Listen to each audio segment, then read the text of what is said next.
போன முறை பாடத்தினுடைய அந்த தொடர்ச்சியாக திருமூலர் திருமந்திரம் மெய்கண்டார் சிவஞான போத ஆகம அறிவியல் விரிவுரையின் 8ஆம் பகுதி தொடர் 2 இன்றைக்கு தொடர் 1 அப்படின்னு இருக்கு. தொடர் 2 போன முறையின் உடைய பாடத்தினுடைய தொடர்ச்சியாக இதற்கு முன்பாக நாம பார்த்து கொண்டிருக்கும் ஒரே பாடம். இந்த பாடத்தை நாம் தெளிவு செய்து கொண்டோம் ஆனால் நம்மளுடைய அறிவியல் மட்டுமல்ல, நாம் ஏன் இருக்கின்றோம் என்ற அந்த கேள்விக்கு இது மூல விடைகளை நமக்கு பகிர்கின்றது. ஆகவே இந்த முதல் சூத்திரம் அவன் அவள் அது எனும் அவை வினமியின் தோற்றிய திதியே ஒடுங்கி மலத்து உளதாம் அந்தமாதி என்பனார் புலவர் என்ற அந்த சிந்தனையில் எவ்வாறான ஆளறிவுகள் இருக்கின்றன என்பதனை தொடர்ந்து இந்த ஒரு சூத்திரத்தின் வழியே நாம் என்ன செய்யவிருக்கின்றோம், மெய்கண்டாரினுடைய 12 சூத்திரங்களையும் ஆய்வுக்கு உட்படுத்தவிருக்கின்றோம்.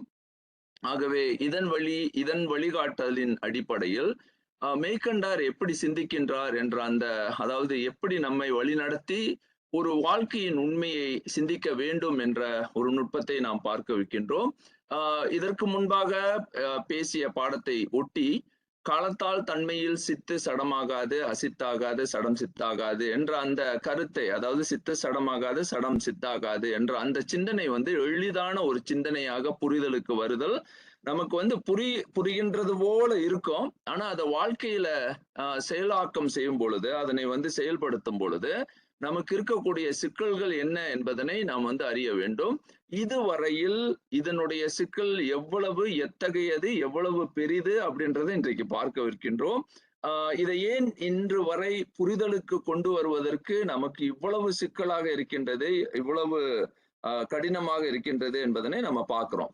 அதாவது குறிப்பாக எதை சிந்தித்தால் வாழ்க்கையினுடைய நுட்பத்தை நாம் சிந்தித்து விடலாம் அப்படின்னு சிந்திக்கும் பொழுது இங்க நமக்கு ஒரே சிக்கல் என்ன அப்படின்னா, இந்த பாடத்தை நாம் ஒவ்வொரு நிலைகள்லையும் சிந்திக்கும் பொழுது ஒவ்வொரு அணுகுமுறைகளையும் நாம் கையாள வேண்டியிருக்கின்றது. இதற்கு முன்பாக இந்த பாடங்களை போன வாரம் நாம் பார்த்த இந்த ஒரு பெரிய நிலையில் இந்த பாடம் பார்க்கப்பட்டது. உலகியல் சிந்தனையை எவ்வாறு தமிழர்கள் சிந்தித்தனர் என்ற அந்த பார்வையை பார்த்து, காரணமின்றி காரியமில்லை, அண்ட படைப்பு காரண படைப்பாகவே இருக்கின்றது, நாம் இங்கு இருப்பதற்கு இங்கு நாம் காணக்கூடிய ஒவ்வொரு பொருளுக்கும் காரணங்கள் உண்டு என்பதனை நாம் போன முறை சிந்தித்து கொசாலிட்டி சயின்ஸை விட எப்படி ஆகம ஏரண அறிவியல் வேறுபடுகின்றது அப்படின்னு பார்க்கும் பொழுது, காரண அறிவியலுக்கு ஒரு வரம்பு உண்டு. அந்த வரம்பு என்னவென்றால், காரண காரியத்தை சிந்தித்தாலும் சில நிலைகள்ல அவர்கள் காரணத்தை கொடுக்க முடியாத சூழலில் அவர்கள் என்ன செய்கின்றார்கள், இப்ப ஏன் உயிர்கள் இருக்கின்றனவா இல்லையா அப்படின்னா, உயிர்கள் இருக்கின்றன, அதாவது உயிர்களே உண்டு என்று தனித்து அறிவியல்னால சிந்திக்க முடியல. அப்படிப்பட்ட சூழலில் அங்கே இந்த காரண அறிவியல் என்ன செய்யுது அப்படின்னா பின்னடைவு அடைகிறது. அதாவது அதனால இந்த விளக்கங்களை அதனால செய்ய முடியாத காரணத்தினால, அதுவும் குறிப்பாக எதற்காக நாம் இருக்கின்றோம் என்ற கேள்விக்கு பதில் இல்லை. இதெல்லாம் போன முறை பார்த்து நாம் மிக ஆழமாக பார்த்தோம். அதுல குறிப்பாக நான் இங்க வலியுறுத்த வேண்டியது இந்த 3 நிலைகள். இதை பிரிப்பது தமிழர்களுடைய மிக நீண்ட நிலையில் விளக்கி சைவத்தினுடைய நுட்பத்தை ஏன் சைவம் இந்த அணுகுமுறையை பயன்படுத்துகின்றது என்பதனை பார்த்தோம். தன்னை அறிந்து சிவம் சாருதல் அப்படின்ற அந்த கருத்தை நான் போன முறை ஆழமாக வலியுறுத்தி, நம்மளுடைய இலக்கு மிக தெளிவாக இருக்கின்றது. மலத்தால் உளதாம் இருப்பதற்கு, நாம் இருப்பதற்கே காரணம் உண்டு, காரணம் இல்லாமல் நாம் இல்லை. ஏதோ ஒரு சூழலில் ஏதோ ஒரு அதாவது காரணம் இல்லாமல் நாம் இந்த உலகில் படைக்கப்பட்டோமா, இந்த உலகு இருக்கின்றதா அப்படின்ற அந்த கேள்வியை நாம் மறுத்து இதை ஆகம அறிவியலாக பார்த்தோம். இப்போ இன்றைய பாடத்தில் நாம் பார்க்கக்கூடிய நுட்பம் என்னவென்றால், அதாவது உயிர் மெய்யறிவு அப்படின்ற ஒரு நுட்பத்தை, த விஸ்டம் ஆஃப் சைக்கி அப்படின்னு. இதற்கு முன்பாக இதை மிக விரிவாக விரிக்க முற்பட்டு நாம இந்த உலகில் அண்ட படைப்பினுடைய நோக்கம், உயிர்களை கடவுள் படைத்தாரா என்ற அந்த கேள்விகளை பல நிலைகள்ல விளக்கி பார்த்து வந்திருக்கோம். ஆனா இதை இன்றைக்கு ஒரு எளிய முறையில் நாம் வந்து இன்னும் ஆழப்படுத்தி இதை சிந்திக்க போகின்றோம். இதுவரை இந்த அணுகுமுறைகள் செய்யப்பட்டிருந்தாலும் இதனுடைய அணுகுமுறை கொஞ்சம் நுட்பமாக போகவிருக்கின்றது. சரி, இதற்கு மூலமாக இப்ப தமிழ் மரபிலேயே என்ன செய்திருக்கின்றார்கள், ஒரு மொழியாக தமிழை காணாமல் தமிழை வந்து ஒரு ஒரு உயிரினுடைய உயிர் மெய் என்ற அடிப்படையிலேயே தமிழ் உலகு சிந்தித்ததை போன பாடத்தில் இதை பற்றி மிக மிக நுட்பமாக உயிர் என்பது எப்படி தமிழில் வழங்கப்படுகின்றது, அதாவது புரிதல், அந்த தமிழ் புரிதல் எப்படி இந்த உயிரை பற்றிய விளக்கங்கள் செய்யப்படுகின்றன, அதாவது சோல் சைக்கி அப்படின்ற அந்த கருத்தை, அடுத்தது மெய் உடம்பு என்ற அந்த சிந்தனையை எப்படி வகுத்து தமிழ் விளக்குகின்றது என்பதனை எல்லாம் நம்ம பார்த்தோம். அதுவும் இலக்கணமாக இதை பார்த்தீங்கன்னா ஒன்லி, அதாவது ஒரு கிராமர்ல, அதாவது ஒரு இலக்கணத்துல இத வந்து இவ்வளவு ஆழமாக எங்குமே வழுவாது, அதாவது எங்கேயுமே இடர்படாது அப்படின்ற ஒரு கருத்து. அப்போ எங்கேயுமே சிக்கல் இல்லாமல் ஒரு ஒரு உண்மையினை மிக மிக நேர்த்தியாக விளக்கும் ஒரு இலக்கணமாக தொல்காப்பியம் இதை வந்து விளக்குகின்றது. அப்போ இதன் அடிப்படையில தான் தமிழ் என்பதே வந்து உயிர்மெயின் அடிப்படையிலேயே சிந்திக்கின்றது அப்படின்ற அந்த ஒரு பார்வையை மிக விரிவாக பார்த்தோம். சரி, தமிழ் உலகு, அதாவது தமிழ் உலகு என்ன செய்கின்றது அப்படின்னு பார்க்கும் பொழுது, இந்த சத்து அசத்து என்ற அந்த சிந்தனையை முதல்ல ஒவ்வொரு நிலைகள்ல பிரித்து வருவதை நாம பார்க்கிறோம். அதாவது இதுல வந்து என்ன தெளிவு, சைவ சித்தாந்தம் எப்படி இவையெல்லாம் பார்க்கின்றது என்பதனை நாம பார்த்தாலும், இங்கு வந்து அதாவது தமிழ் உலகே ஒட்டுமொத்தமாக இந்திய உபகண்டத்தினுடைய பிறகு பின்பார்வையில் அது வந்து இந்துவியலினுடைய சிந்தனையில் அது எப்படி வந்து உருகொண்டு இங்கு நிற்கின்றது அப்படின்றத பார்க்கவிருக்கின்றோம். ஆகவே உயிர் என்பது, முதல்ல இதை புரிந்து கொள்ளுங்க, ஏன்னா இந்த சொற்கள் எல்லாமே உயிரை விளக்குவதற்காக நாம் வந்து முன்பு விளக்கிய பாடம் இது. ஆனா இது அதாவது மிக விரைவாக இதை வந்து விளக்கிவிட்டு நான் வந்து இன்றைய பாடத்தினுடைய நுட்பத்திற்கு செல்லவிருக்கின்றேன். முதல்ல இதை புரிந்து கொள்ளுங்க. நாம ஒரு உயிர் அப்படின்னு நம்மை பற்றி நாம் சிந்திக்கும் பொழுது முதல் நம்மளுடைய சிந்தனை, நாம் ஏன் இருக்கின்றோம் அப்படின்ற பார்வை நமக்கு எல்லோருக்கும் ஒவ்வொருவருக்கும் எழக்கூடிய ஒரு கேள்வி. அதாவது இது நம் உள்ளத்துல வந்து ஒவ்வொரு நாளும் நான் இங்கே என்ன செய்து கொண்டிருக்கின்றேன், எதற்காக, அதாவது நான் இங்கே இருக்கின்றேன் என்ற அந்த கேள்வியை கொஞ்சம் மாற்றி நான் இல்லாமல் இருந்திருக்கலாம், ஆனால் நான் இருக்கின்றேனே எதற்காக அப்படின்ற ஒரு கேள்வி. அப்போ அதுதான் வந்து அது வந்து இன்னொரு பரந்த நிலையில அது வந்து பிலாசாபிக்கல் தத்துவ அடிப்படையில் என்ன கேட்கிறாங்கன்னா, why there is a something rather than nothing, அதாவது இல்லாது இருந்திருக்கலாம் ஆனால் இருக்கின்றனவே அப்படின்ற ஒரு கேள்வி. ஆனா அதற்கும் அடுத்த கேள்வியாக நம்ம கேட்கிறது, எல்லாம் வல்ல இறைவன் எல்லாம் செய்ய முடியும் இறைவனால. அப்போ இறைவன் எல்லாம் செய்ய முடியும் அப்படின்ற ஒரு உலகத்துல இங்கே அந்த எல்லாம் வல்ல இறைவன் படைத்த இந்த உலகத்தில் நான் இங்கு இப்பொழுது என்ன செய்து கொண்டிருக்கின்றேன் அப்படின்ற அடுத்த கேள்வி. இந்த கேள்வி வந்து இதுதான் ஆகம அடிப்படையில் சிந்திப்பது. சரி, இறைவனால் எல்லாம் முடியும் அப்படின்னு நீங்க சொல்றீங்க, அப்ப என்ன, நான் இங்க என்ன செய்திருக்கலாம், அப்ப நான் என்ன செய்ய வேண்டும் அப்படின்னா என்ன பொருள்னா, நான் இங்கே இருக்கின்றேன் என்றால் சிந்திக்கப்பட வேண்டிய உண்மை என்ன அப்படின்னு நம்ம பார்த்தோம் என்றால், நாம் இங்கு ஏதோ என்னால் செய்யப்பட வேண்டிய காரியம் உண்டு அப்படின்ற பொருள் அங்க தானாகவே நமக்கு புரியுது. அதாவது நாம வந்து இங்க இருக்கின்றோம் அப்படின்னு சொன்னா இல்லாமல் இருந்திருக்கலாம், ஆனால் இருக்கின்றோம். அப்படி இருக்கின்றோம் என்றால் என்னால் ஆகக்கூடியது ஒன்று உண்டு, என்னால் மட்டுமே. அதுதான், அதை புரிந்து கொள்ள வேண்டும். அதாவது இறைவன் செய்ய முடியுமானால் அதை செய்திருக்கலாம், ஆனால் அதை செய்யாது நான் தான் செய்ய வேண்டும் என்ற அந்த கருத்து அங்க மையப்பட்டிருக்கிறதுனால என்னால் ஆக வேண்டிய ஒரு உண்மை இங்க இருப்பதனால்தான் நான் இருக்கின்றேன் என்ற அந்த சிந்தனையை வந்து நல்லா உள்வாங்கி கொள்ளுங்க. அப்ப நான் செய்ய வேண்டும் அப்படின்னு நான் என்றத கருத்து பாருங்க. பின்பு அதை பற்றி தான் இப்ப சொல்லுவாங்க, இல்ல அந்த மாதிரி சிந்திக்க கூடாது அப்படின்னு. ஆனா இங்க வந்து முதல்ல இந்த அடிப்படையில அறிவியல் சிந்தனையில நாம சிந்திக்கும் பொழுது, என்னால் ஏதோ ஒன்று, என்னால் மட்டுமே இதை செய்து இந்த உலகத்தினுடைய இந்த படைப்பில் நான் இருப்பதற்கான காரணம், அந்த காரணத்தை நாம் சிந்திக்கும் பொழுது அந்த எதனால் நான் இங்க இருக்கின்றேன் அப்படின்ற அந்த கேள்வி. அப்ப இந்த கேள்விக்கு வந்து உயிர் என்ற அந்த சிந்தனையை நம்ம பார்க்கிறோம். எதற்காக நம்மை உயிர்கள் என்று அழைக்கின்றார்கள்? அந்த அழைக்கும் பொழுது அந்த பொருளை முதல்ல புரிந்து கொள்வோம். ஏன்னா தமிழுக்கு அது ரொம்ப நுட்பமா அந்த விளக்கத்தை செய்கின்றது. தமிழ்ல பாருங்க, உய் என்பது உய்தல் அப்படின்ற ஒரு உயர்வு. உய்தல் என்பது அடைதல் பாருங்க. டு மூவ், நகர்ச்சியை குறிப்பது. உயிர் என்பது நகர்வு உடையது, டைனமிசம். அதாவது என்றைக்குமே தன்னை ஒரு டைனமிக் ஸ்டேட், அதாவது நகர்ச்சியினுடைய அடிப்படையில to be uplifted, to be uplifted, elevation என்ற அந்த கருத்துல இருந்தாலும் ஈடேறுதல், அட்டெயின்மென்ட் என்ற ஒரு கருத்தையும் இங்க அது வைத்திருக்கின்றது. அதாவது உய் என்பது முன் செல்லுதல், உய்தல், ஈடேறுதல் அப்படின்ற கருத்து. டு மூவ் ஃபார்வர்ட், அது தன்னை அதாவது ஒரு செல்வேஷன் அப்படின்னு சொல்லக்கூடிய ஒரு அட்டெயின்மென்ட் அப்படின்னு எங்கேயோ தன்னை அடைவுக்கு முயன்று நடக்கும் அதாவது பயணிக்கும் ஒரு நிலை என்பதை நம்ம முதல்ல நன்றாக புரிந்து கொள்ள வேண்டும். உயிர் இஸ் a self aware, அது தெரியுது. being that advances ascend, இதுதான் அதாவது சைக்கி ascending அப்படின்ற ஆகுதலை முன்னிறுத்தி சொல்றோம். and strives toward fulfillment அப்படின்னு நம்ம இங்க பாக்குறோம். அதே மாதிரி ஆதன் என்ற அந்த சொல் தூய, ரொம்ப ஆழமான சொல். இதை நான் முன்பு ஆய்வுக்கு கொண்டு வந்திருந்தேன். ஆதன் என்பது பிகமிங், என்பது பிகமிங், தன் என்பது செல்ஃப், அந்த தன்னிலை என்ற அந்த சொல்ல நம்ம சொல்றோம். அதனால அது ஆகு, ஆதல் என்ற அந்த சொல் to become, becoming one self. அந்த தன் என்பது தன்னை பற்றியது. இதை பற்றி மேலும் ஆய்வுக்கு கொண்டு வந்திருந்தோம் இதுக்கு முன்பாக. ஆதன் என்பது ஆகி கொண்டிருக்கும் உயிர், தோன்றும், வளரும், செழிக்கும் உயிர் பொருள் அப்படின்னு சொல்லலாம். refer to the psyche in the state of becoming, growing and unfolding towards the fullness. இதையோ அது ஆகுதலை உடையது.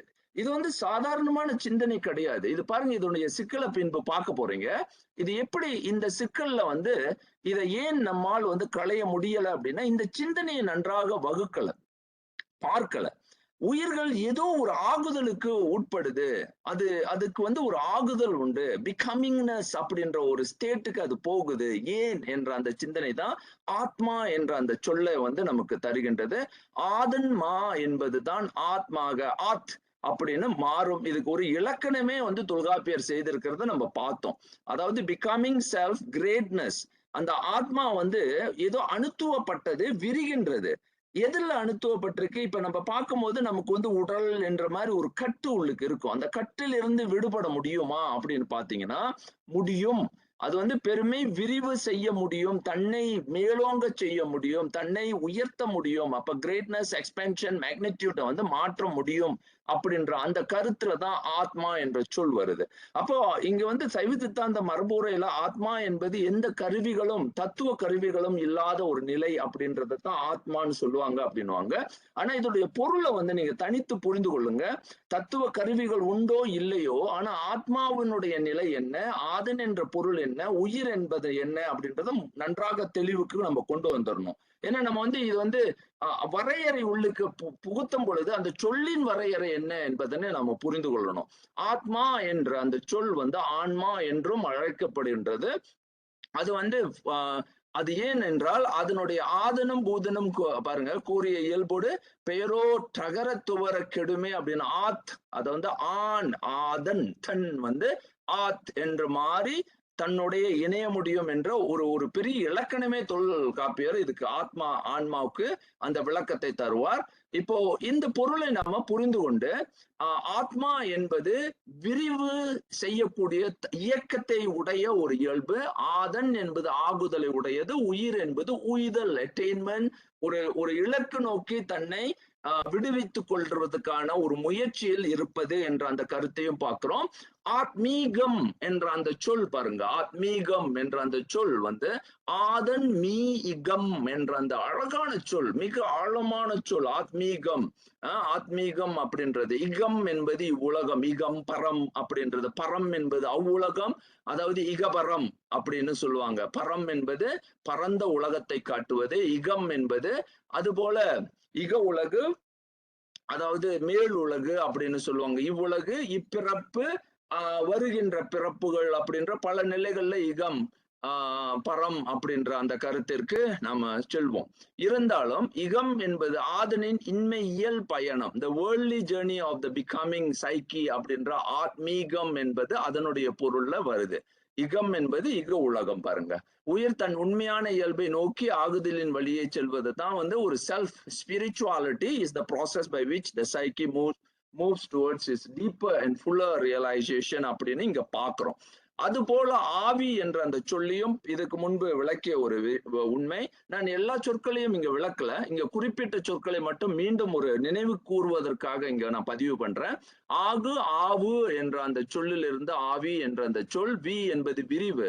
அப்போ டு பிகமிங் ஃபார் ஸ்பிரிட் ஆக அது வந்து ஆகுதலின் ஆற்றலை காட்டுவது. வி என்பது விரிதல். இப்ப ஆவி என்பது நீங்க வந்து சுடு தண்ணியை சுட வைக்கும் பொழுது அங்கே வந்து ஆவி பறக்குது, ஆவி பறக்க அப்படின்றது. அதாவது அங்கே ஒரு ஆற்றலை பெற்று அது வேறு நிலைக்கு அது பரவுகின்றது, விரிகின்றது என்ற அந்த கருத்து தான் ஆவி என்ற அந்த சொல். அப்போ ஆவி என்பது உயிரை மேலெழச் செய்யும் உள்ளார்ந்த உயிராற்றல், உயிருக்கு நிகர்ச்சொல்லாகவும் பயன்படுகின்றது. ஆவியை வந்து பின்பு ஸ்பிரிட் வேர்ல்ட் அப்படின்லாம் நம்ம இப்ப பேசுறோம். அதாவது அதுக்கு ஒரு ஆகுதல் உண்டு என்ற கருத்தை முதல்ல அது, ஆனா அதுக்கு ஒரு ஆற்றலை சேர்க்கிறோம். அதுக்கு வந்து ஒரு எனர்ஜி அதுக்கு இருக்கிறத நம்ம பாக்குறோம். அப்போ அதுதான் ஆவின்னு சொல்றோம். அப்ப ஆவி இஸ் அனிமேட்டிங் ஃபோர்ஸ். இதை தான் நீங்க வந்து அண்டர்லைன் பண்ணிக்கணும்.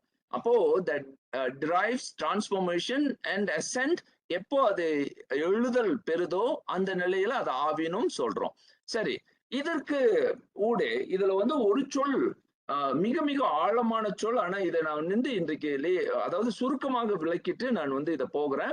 புருடன் என்பது புருட தத்துவம் அப்படின்னு தத்துவ உலகத்துல வந்து பாத்தீங்கன்னா ஆன்ம தத்துவம் இருக்கு, வித்யா தத்துவம் அப்படின்னா வித்யா தத்துவம் இருக்கு, அடுத்தது சிவ தத்துவம் இருக்கு. அந்த 3 தத்துவ நிலைகள்ல புருடன் என்பது வித்யா தத்துவத்துல மிக மிக முக்கியமான ஒரு தத்துவமாக பார்க்கப்படுகின்றது. ஆனா நான் இன்றைக்கு தத்துவ விளக்கத்தை இங்க செய்யல. தத்துவ விளக்கம் வந்து மிக, ஏன்னா நிறைய ஆய்வுகளுக்கு பிறகுதான் அந்த தத்துவ விளக்கங்களை நாம செய்யவிருக்கின்றோம். ஏன்னா காரணங்கள் உண்டு.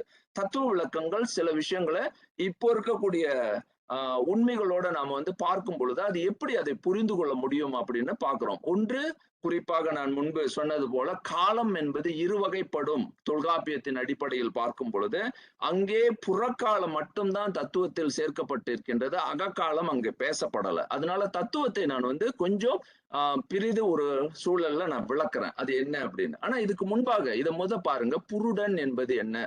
இந்த புருட தத்துவம் மிக மிக மிக நுட்பமான ஆய்வுக்கு உள்ள ஒரு கருத்து இதுல இருக்கு. இத வந்து வாழ்க்கையில நம்ம செயல்படுத்தும் பொழுது புருட தத்துவத்தை புரிந்து கொள்வது, முதல்ல புரிந்து கொள்வோம். இந்த சொல் என்னதான் சொல்லுதுன்னு முதல்ல புரிந்து கொள்வோம். பிறகு நான் இதை பற்றி கொஞ்சம் விளக்குறேன். அதாவது புரு உடன் அப்படின்னா அந்த உடன் சேருவது, உடன் சேருவது. அப்படி என்பது ஒரு பூரண சக்தி. அந்த பூரண சக்தி நம்முடன் இருப்பதை நாம் வந்து புருடன் அப்படின்ற அதோட சேர்க்கிறோம். உயர்வை நாடுதல், உள் மலர்ச்சி நோக்குதல் அப்படின்ற அப்படின்றது பூரணம் அப்படின்ற ஒரு சொல்லையும் வைத்திருக்கின்றது. இது வந்து இங்க பாத்தீங்கன்னா திருமந்திரமே இதுல விளக்குது. இதற்கு வந்து தொல்காப்பியமும் துணை செய்யும். ஏன்னா புறம் என்பது உயர்வு, புரை உயர்வு ஆகும். தொல்காப்பியம் பாருங்க, எலிவேஷன், டிரான்செண்டன்ஸ் அப்படின்ற ஒரு நிலை அங்கு இருக்குது. அப்ப the being that seeks elevation and inner fulfillment அப்படின்ற இந்த கருத்தை தான் புருடன் என்ற அந்த ஒரு சொல்லுல நம்ம சொல்றோம். இது வந்து அதாவது இது வந்து புருஷன் அப்படின்ற அதாவது சொல்லாகவும் அதாவது இதுல வந்து பயன்படுத்தப்படுகின்றது. சமய நூல்கள்ல புருஷன் அப்படின்ற அந்த சொல்ல அது வந்து நிற்கின்றது. இது வந்து வேத விளக்கங்கள்ல இத புருஷன் அப்படின்ற அந்த கருத்திலையும் பயன்படுத்துறோம். இப்ப தமிழ்ல இது வந்து புருடன் என்று சொல்றோம். அதாவது புருஷன் என்ற அந்த சொல் விளக்கங்கள்ல வந்து புருட தத்துவம் அப்படின்ற ஒரு தத்துவத்தோட நாம் இதை இணைக்கிறோம். ஏன் இதை வந்து நன்றாக இப்படி புரிந்து கொள்ளணும்? சில பேருக்கு இதுல ஒரு கேள்வி எழலாம். இப்போ ஏன் வந்து நம்ம இதை வந்து தமிழ் வழியாகவும் பார்க்கின்றோம் அப்படின்னா அதோட டெபினிஷன், அதாவது அந்த கலை சொல்லை அவர்கள் எப்படி வரையறை செய்கின்றார்கள். சொல் எத்திமலாஜி வந்து ரொம்ப ரொம்ப முக்கியம். இதே வந்து ஆங்கிலத்துல ஒரு சொல் எத்திமலாஜியை பயன்படுத்தும் போது அதை வந்து எப்படி டிஃபைன் பண்ணியிருக்காங்க அப்படின்றத நம்ம முதல்ல புரிந்து கொள்ளணும். அந்த டெபினிஷனை புரிந்து கொண்டால்தான் அதை வந்து எப்படி அந்த சொல் கையாளப்படுகின்றது அப்படின்னு நம்மளால புரிந்து கொள்ள முடியும். அப்போ அதனாலதான் இந்த சொல் விளக்கங்கள் நமக்கு ரொம்ப ரொம்ப ரொம்ப முக்கியம். ஏனென்றால் இந்த சொல் வந்து இப்போ நம்மளுடைய மரபில் இது எப்படி விளக்கப்படுகின்றது அப்படின்றது நமக்கு தெரியணும். அதாவது ட்ரெடிஷனலி, அதாவது ஒரு ஒரு ட்ரெடிஷன் இருக்கு. அந்த ட்ரெடிஷன்ல இதை வந்து இந்த சொல்லை எப்படி கையாளுகின்றார்கள் அப்படின்றது நமக்கு தெரியணும். அப்போ புருடன் உடலிலிருந்து பொருந்தும் மற்றும் ஓரார், மற்றோரார் அப்படின்னு. அதாவது அது ஒரு தத்துவ நிலைகள்ல சேரும் அப்படின்னு நம்ம புரிகிறோம். ஆனா இங்க வந்து புருட தத்துவம் வந்து வித்யா தத்துவத்துல சரி எப்படி இப்படி நான் சொல்லும் பொழுது உங்களுக்கு புரிதல் ரொம்ப ரொம்ப கஷ்டமா இருக்கும். என்னதான் சொல்ல வரோம் அப்படின்னு. ஆனா எல்லாமே நீங்க பாருங்க, இது வரைக்கும் வந்து உயிருக்கு இது வந்து உயிரற்ற பொருள்களோட நீங்க ஒப்பீடு செஞ்சுக்கிட்டே வந்தீங்கன்னா, கம்பேரிசன்ஸ் பண்ணீங்கன்னா, அதாவது இந்த இன்சென்டியன் அப்படின்ற பொருளோடு பார்க்கும்போது, இந்த உயிருக்கு இந்த தனி இயல்புகளை நம்ம இப்ப வரையறுத்துக்கிட்டே வரோம் பாருங்க. செஞ்சுட்டே வரோம். அப்போ the psyche that seek elevation inner flowering and fulfilment அப்படின்ற ஒரு கருத்து இங்க பார்க்கிறோம். அப்போ இந்த கருத்தெல்லாம் பார்க்கிறோம். பிறகு நான் இந்த திருமந்திரத்தினுடைய ஆழத்தை புருடனோடு இணைக்கின்றேன். சரி, புருட தத்துவத்துல வந்து ரொம்ப நுட்பம் வந்து புருடனினுடைய ஒரு தத்துவத்தை மட்டும் தனியாக விளக்குவது மிக மிக முக்கியம். ஏனென்றால் புருட தத்துவம் ஒரு உதாரணத்திற்கு நான் இங்க வந்து சேர்த்து இந்த தகவலை உங்களுக்கு அதாவது முதல் நிலையில பதிவு செய்யறேன். இப்ப துரியம், சாக்கிரம், சொப்பனம், சுளுத்தி, துரியம், துரியாதீதம் அப்படின்னு போகும் பொழுது அதாவது துரியாதீதத்துல புருடநிலை மட்டும்தான் உண்டு அப்படின்ற ஒரு கருத்து. அந்த புருடநிலையை தான் துரியாதீதம்னுவாங்க. அப்போ அது என்ன அப்படின்னா, அப்போ அது நிலை, அந்த நிலையை எப்படி விளக்குவது அப்படின்னு நம்ம பார்க்கணும். இப்ப சொல்லிடுவாங்க அந்த மாதிரி ஒண்ணு இருக்குப்பா அப்படின்னு தான் சொல்லுவாங்க. அது என்ன நிலை, அது எப்படி புரிந்து கொள்றது அப்படின்னு பார்க்கும் பொழுது இதற்கு கட்டாயம் வந்து நம்ம வந்து யோக பயிற்சி இருந்தால் இந்த நிலையினுடைய விளக்கத்தை நம்ம புரிந்து கொள்ள முடியும். புருட தத்துவத்தில் அங்கே மூச்சு இருக்காது. மூச்சு இல்லாம இப்படி ஒரு புருட தத்துவத்துல நம்ம இருக்கோம் அப்படின்னு. அதனாலதான் வந்து இப்ப குறிப்பா அதை சொல்லிட்டு போறேன். அதனாலதான் பிரணாயத்துல கும்பகம் செய்யறோம். கும்பகத்தோட பயிற்சியினோட நுட்பமே இந்த புருட தத்துவத்தை புரிந்து கொள்ளும் ஒரு நுட்பம் அப்படின்றத பின்பு இன்னும் ஆழமாக நான் விளக்குறேன். இதுக்குதான் வந்து பிரணாயம நுட்பங்கள் நமக்கு இங்க தேவைப்படுது. சரி, அடுத்ததாக நம்ம இங்க பாக்குறோம் ஆங்கிலேயர்கள். இதை நீங்க வந்து நல்லா புரிந்து கொள்ளணும். ஆங்கிலேயர்கள் உலகுல ஒரு சோல், அதாவது உயிர் என்ற கருத்து தனித்து இல்லை அப்படின்றது இன்றைக்கு வரைக்கும் நமக்கு நிதர்சனமான பார்க்கக்கூடிய ஒரு உண்மை. அவர்களுக்கு வந்து உயிர்னா என்ன அப்படின்னு கேட்டீங்கன்னா, அது என்ன, எங்க இருக்கு, அதுதான் இது அப்படின்னு இன்றைக்கு வரைக்கும் அறிவியல் நிலையில அது அவங்களுக்கு புரிதல் வந்து உயிரை பற்றிய புரிதல் வந்து உயிர் வேறு உடல் வேறு என்ற அந்த கருத்து அவங்களுக்கு கிடையாது. அப்போ அந்த காலத்துல வந்து இந்த சொல்லை வந்து பிரிப்பதற்கு அவர்களுக்கு வந்து இந்த நிலை, இந்த விளக்கங்கள் வந்து அவர்களிடையே இல்ல. ஆனா அதற்கான பாருங்க, மேற்கத்திய மரபில் சுயமாக உதித்த உயிரை நேரடியாக குறிக்கும் கலைச்சொற்கள் கிடையாது. அப்போ நீங்க பாத்தீங்கன்னா இப்ப அந்த கலைச்சொற்கள் அவங்களுக்கு இல்ல. தமிழின் வேர்ச்சொல் மூலங்களையே இவ்வுலகு உயிரை குறிக்க பயன்படுத்தி வருகின்றன. இந்த western tradition there are no indigenous, இதுதான் technical terms that arose independently and directly denote the soul or living psyche. அப்ப அவங்களுக்கு அந்த காலத்துல இல்ல. அப்ப இது வந்து நிறைய பேர் வந்து சேலஞ்ச், அதாவது இதை வந்து மறுத்து இல்லை அப்படின்னு சொல்ல வருவார்கள். ஆனா நான் வந்து இன்றைக்கு வரைக்கும் நீங்க பாத்தீங்கன்னா நான் பிறகு காரணத்தோட சொல்றேன். இதை வந்து பிலாசாபிக்கலி நீங்க வந்து ஆய்வு செய்தாலும் சரி, அவர்களுக்கு உயிர் என்பது தனித்த ஒரு நிலையில் அது பேசப்படுவது கிடையாது, இருக்குது அப்படின்னு சொன்னா அது சமயம் சார்ந்துதான் வருமே தவிர அவர்களுக்கு தத்துவ ரீதியாகவோ இல்ல அதற்கு முன்பு அதை வந்து அவர்கள் எப்படி புரிந்து கொண்டார்கள், அரிஸ்டோட்டல் காலங்களாக இருக்கட்டும், பிறகு இதை பற்றி ஆய்வு செய்ய போறோம். அப்ப rather the world has continued to employ root derived terms which according to his interpretation may be traced back to the Tamil linguistic origin, it referring to the soul. எப்படின்னு நம்ம பார்ப்போம். இங்க பாருங்க, நான் இப்ப எல்லா சொற்களையும் எடுத்துட்டேன். அதாவது சோல் என்பது ஒரிஜினலி நீங்க பாத்தீங்கன்னா அதனுடைய ஓல்ட் இங்கிலீஷ் டேர்ம் வந்து சாவோல், சாவெல், அதாவது சாவெல், ரெஸ்பெக்டிவ், அதாவது ரெஸ்பெக்டிவ்லி. அதே மாதிரி நீங்க எல்லா நிலைகளையும் ஜெர்மன் எடுத்துக்கலாம், ஓல்ட் செக்ஷன், இது இதெல்லாம் பாத்தீங்கன்னா பிரெங்கோனியன், எல்லா நிலைகளையும் லித்துவேனியன், ஓல்ட் லாங்குவேஜஸ் எல்லாத்தையும் நீங்க பார்க்கும் பொழுது இங்க அது வந்து அதனுடைய விளக்கம் எதுவாக இருக்கின்றது அப்படின்னா அதாவது சேல சாய்வல. அப்ப இங்க நான் இந்த பொருளை நல்லா பாருங்க. சா இல் அப்படின்னா சா என்பது சாவு, இறப்பு, இல் என்பது இல்லை. சாவேல் அப்படின்னா நான் சாக மாட்டேன் என்ற அந்த சொல். சாவோல் அப்படின்ற அந்த சோல் அப்படின்றது பின்னால சோல் சாவு இல்லை என்ற அந்த கருத்தை வலியுறுத்தும் வகையில தான் அந்த சோல் என்ற அந்த சொல் வருது. அப்ப சா என்பது இறப்பு, இல் என்பது இல்லாத ஒரு நிலை. அப்போ இறப்பு இல்லாத நிலையை தான் அவர்கள் சோல் என்று நம்ம சொல்ற அந்த சொல்ல வந்து அவங்க எவ்வளவு நுட்பமா கையாளுறாங்க. Deathless being, that which does not die அப்படின்ற அந்த கருத்தை இங்க சொல்றோம். அதாவது இது வந்து அதாவது மிக மிக பழங்காலங்களிலே நமக்கு வந்து இந்த சொல் வந்து மிக சா என்பது இறப்பு. இதுக்கு நான் வந்து நற்றினையே குறிப்புக்கு கொண்டு வரேன். அப்போ நீங்க பாத்தீங்க அப்படின்னு சொன்னா இதுக்கு வந்து என்ன பொருள் நிலை அப்படின்றத நம்ம பாக்குறோம். அதாவது அடுத்தது வந்து இதுக்கு இறப்பில்லை. அப்ப நம்ம என்ன சொல்ல முயற்சி பண்றோம்? ஒரு உயிர் வந்து இறக்காது அப்படின்ற அந்த நிலையை இங்க வந்து வலியுறுத்துறோம். அடுத்தது இந்த சைக்கி. இந்த சைக்கி என்பது மிக மிக ஆழமான ஒரு சொல்.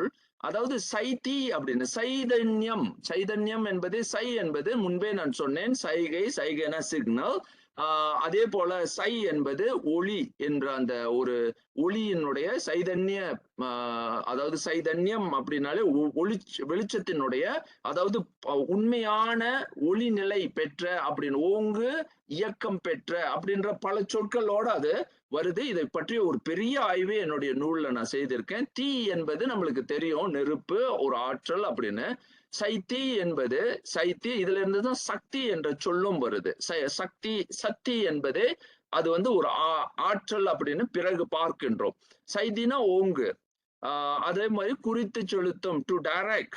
இதுல ரொம்ப முக்கியமானது சக்தி அப்படின்னா இந்த சக்திக்கும் ஆற்றலுக்கும் தமிழ்ல சொல்லுவாங்க, இல்லைங்க ஆற்றல்னு சொல்லுங்க, அதுதான் தமிழ். சக்தினா ஆற்றல் இல்லை அப்படின்ற, அதாவது அது சொல்லக்கூடாது அப்படின்னு, அது சன்ஸ்கிருதம் அப்படின்லாம் பல பேர் அதை சொல்லுவாங்க. அவங்களுக்கு புரிதலே கிடையாது. அவங்களுக்கு அந்த புரிதல் இல்லை. அந்த பொருளுடைய டெக்னிக்கல் டேர்ம் ரொம்ப ரொம்ப ரொம்ப டீப், ரொம்ப ஆழமான ஒரு சொல்லை வந்து அது உள்வாங்கி இருக்கு. அப்ப சக்தி அப்படின்னா அதாவது வெல் டைரக்டட், அதாவது எனர்ஜியை டைரக்ட் பண்ணுவது. டைரக்டட் பவர், டைரக்டிங் எனர்ஜி, அதாவது இன்டென்ஷனல் எனர்ஜி அப்படின்னு அது வரும்.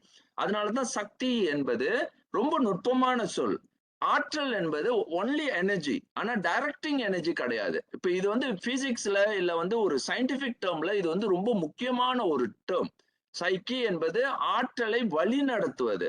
இப்ப ஆற்றல் இருக்கலாம், ஆனா அதை வழி நடத்தல. எனர்ஜியை வந்து டைரக்ட் பண்ண முடியுமா, ரெகுலேட் பண்ண முடியுதா, எது ரெகுலேட் பண்ணுது அப்படின்ற பொழுது உள்ளே ஒரு பொருள் அதை ரெகுலேட் பண்ணுது. உடலை குறித்து இயங்கும் ஆற்றல், குறித்து செயல்படும் தன்னுணர் உயிர் என்ற அந்த சொல் தான் வந்து இன்டென்ஷனல். அதாவது நீங்க இங்க பாக்குறது வந்து இன்டென்ஷனல் செல்ஃப் வந்து கைட் பண்றது அப்படின்னு, டைரக்டிங் அண்ட் அனிமேட்டிங் பிரின்சிபல் அப்படின்னு பாக்குறோம். இப்ப இந்த ரெண்டு சொல்லுமே தமிழா, அதாவது தமிழின் அடிப்படையில் இருக்கிறத நம்ம பாக்குறோம். அடுத்தது வந்து இது மைண்ட் வந்து ரெண்டு நிலைகள்ல பயன்படுத்தப்படுது. ஒண்ணு அறிவு, இன்னொன்னு ஆத்மாவையும் மைண்ட் தான் சொல்றாங்க. அப்ப இங்க பார்க்கும் பொழுது இது நமக்கு பாத்தீங்கன்னா மண், மான், மேன், மைன், அதுல இருந்தா மேன்ன்ற அந்த சொல்லே வந்தது பாருங்க, மென். அப்ப மென் அப்படின்னா மேன் அப்படின்ற வார்த்தைகள் எல்லாம் வந்து இன்னைக்கு வந்து ஆங்கிலத்துல பொதுவாகவே இதுதான் சொல். மைன் என்ற அந்த சொல்லே வந்து மூலத்துல ஆக்கத்தன்மை, சிந்தித்தல், ஃபார்மிங், திங்கிங் அப்படி. அதுல இருந்தா நமக்கு மனம் என்ற அந்த சொல், மனம் எனும் தோணி பற்றி சிந்தனை கருவி பாருங்க. அப்போ இது வந்து இன்னும் ஆழப்படுத்தி நம்ம மனத்தை பற்றிய சிந்தனையை செய்திருக்கோம். Thinking faculty மாத்திருக்கோம். அதை வந்து காக்னேட்டிவ் பிரின்சிபலாவே வச்சிருக்கோம். இதுதான் ரொம்ப முக்கியம். நம்மளுக்கு மானம்னா அதனுடைய அளக்கும் நிலை, மெஷரிங் லெவல். அதாவது அதை எப்படி வந்து மெஷர் பண்ண முடியும் அப்படின்றத சிந்திக்க முடியும் அப்படின்றதெல்லாம் நம்ம வந்து தமிழ்ல இது வந்து அப்படியே கொட்டி கிடக்கிற ஒரு சொல். இது சாதாரணமான சொல்லே கிடையாது. சிந்தனை, நினைவு, கருத்தாக்கம் ஆகியவற்றை நிகழ்த்தும் மனக்கருவி. அதாவது இது பாத்தீங்கன்னா மானென்று உரைத்த புத்தி வழிபட்டு மணிமேகலையில சொல்றாங்க பாருங்க, the faculty of thought, reflection, memory and cognition அப்படின்னு நம்ம பாக்குறோம். the faculty called மண், அதாவது மண் என்பது இன்டெலிஜென்ட், manifest as a புத்தி. இந்த இன்டெலிஜென்ட் தான் வந்து அந்த மண் என்பதுதான் பின்பு புத்தி என்ற அந்த சொல்லாக அது மாறுது.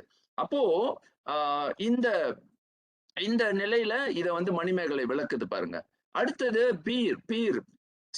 ஸ்பிரிட் என்ற சொல் வந்து பீரிட், ஸ்பிரிட். இன்னைக்கு வரைக்கும் நம்ம வந்து பாரு, அவன் வந்து அவனோட அந்த அந்த இது வந்து பீரிட்டு அடித்தது. அதுக்கு நான் இன்னொரு அழகான ஒரு பாடலே இருக்கு. பீடுடைய பிரமா புறமேவிய பீடுடைய பிரமா அதாவது புறமேவிய பெண்மான் இவன் என்றே திருஞான சம்பந்தர் அந்த பீடு அப்படின்றது ஸ்பிரிட்.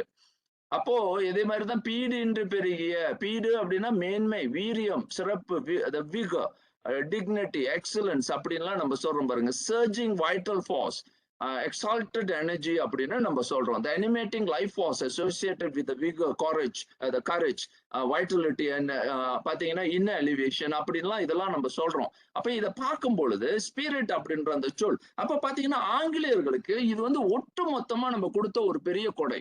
அப்ப இதுக்கு முன்பு நீங்க பாத்தீங்கன்னா இதெல்லாம் ஏன் பாக்குறோம் அப்படின்றது இப்ப பாக்குறோம். இப்போ தொல்காப்பியம் என்ன செய்யறாரு, இது போன முறை நம்ம பாக்குறோம். அப்ப எங்க நம்மளுடைய இலக்கு அப்படின்றது நமக்கு தெளிவா தெரியுது. இந்த உயிர் ஆய்வுல நம்ம போகும் பொழுது இந்த உயிர் என்னதான் செய்ய பார்க்கின்றது அப்படின்னு கேட்கும் பொழுது, இந்த உயிர் என்னதான் செய்துங்க அப்படின்னு ஒருத்தர் கேட்கும்போது ஒவ்வொருத்தரும் ஒரு உள்ளத்துல இருக்கக்கூடியது சைக்கோட்ராபிசம், சைக்கி பிகமிங்னஸ் அப்படின்ற ஒரு லாஜிக் அங்க இருக்கு. ரொம்ப அதிகமான டெக்னிக்கல் டேர்ம், கலைச்சொற்களை இங்க பயன்படுத்துறேன். ஆனா இதை வந்து உங்களுக்கு அறிமுகப்படுத்துறேன். முதல்ல இதை அறிமுகப்படுத்துறேன். ஏன்னா இந்த சிந்தனையை வந்து நன்றாக உள்வாங்கினால்தான். அப்ப நம்ம எங்க நடை போட்டு போறோம் அப்படின்னு பார்க்கும் பொழுது ஏதோ ஒரு முடிவை தேடிக்கொண்டே போய்கிட்டு இருக்கோம். அப்ப இதுக்கு வந்து ஒரு முடிவு இல்லையா, நான் இப்படியே தான் போய்கொண்டே இருப்பேனா, அப்ப இதுக்கு வந்து இன்பம், பிளீஸ் ஆர் ஜாய்.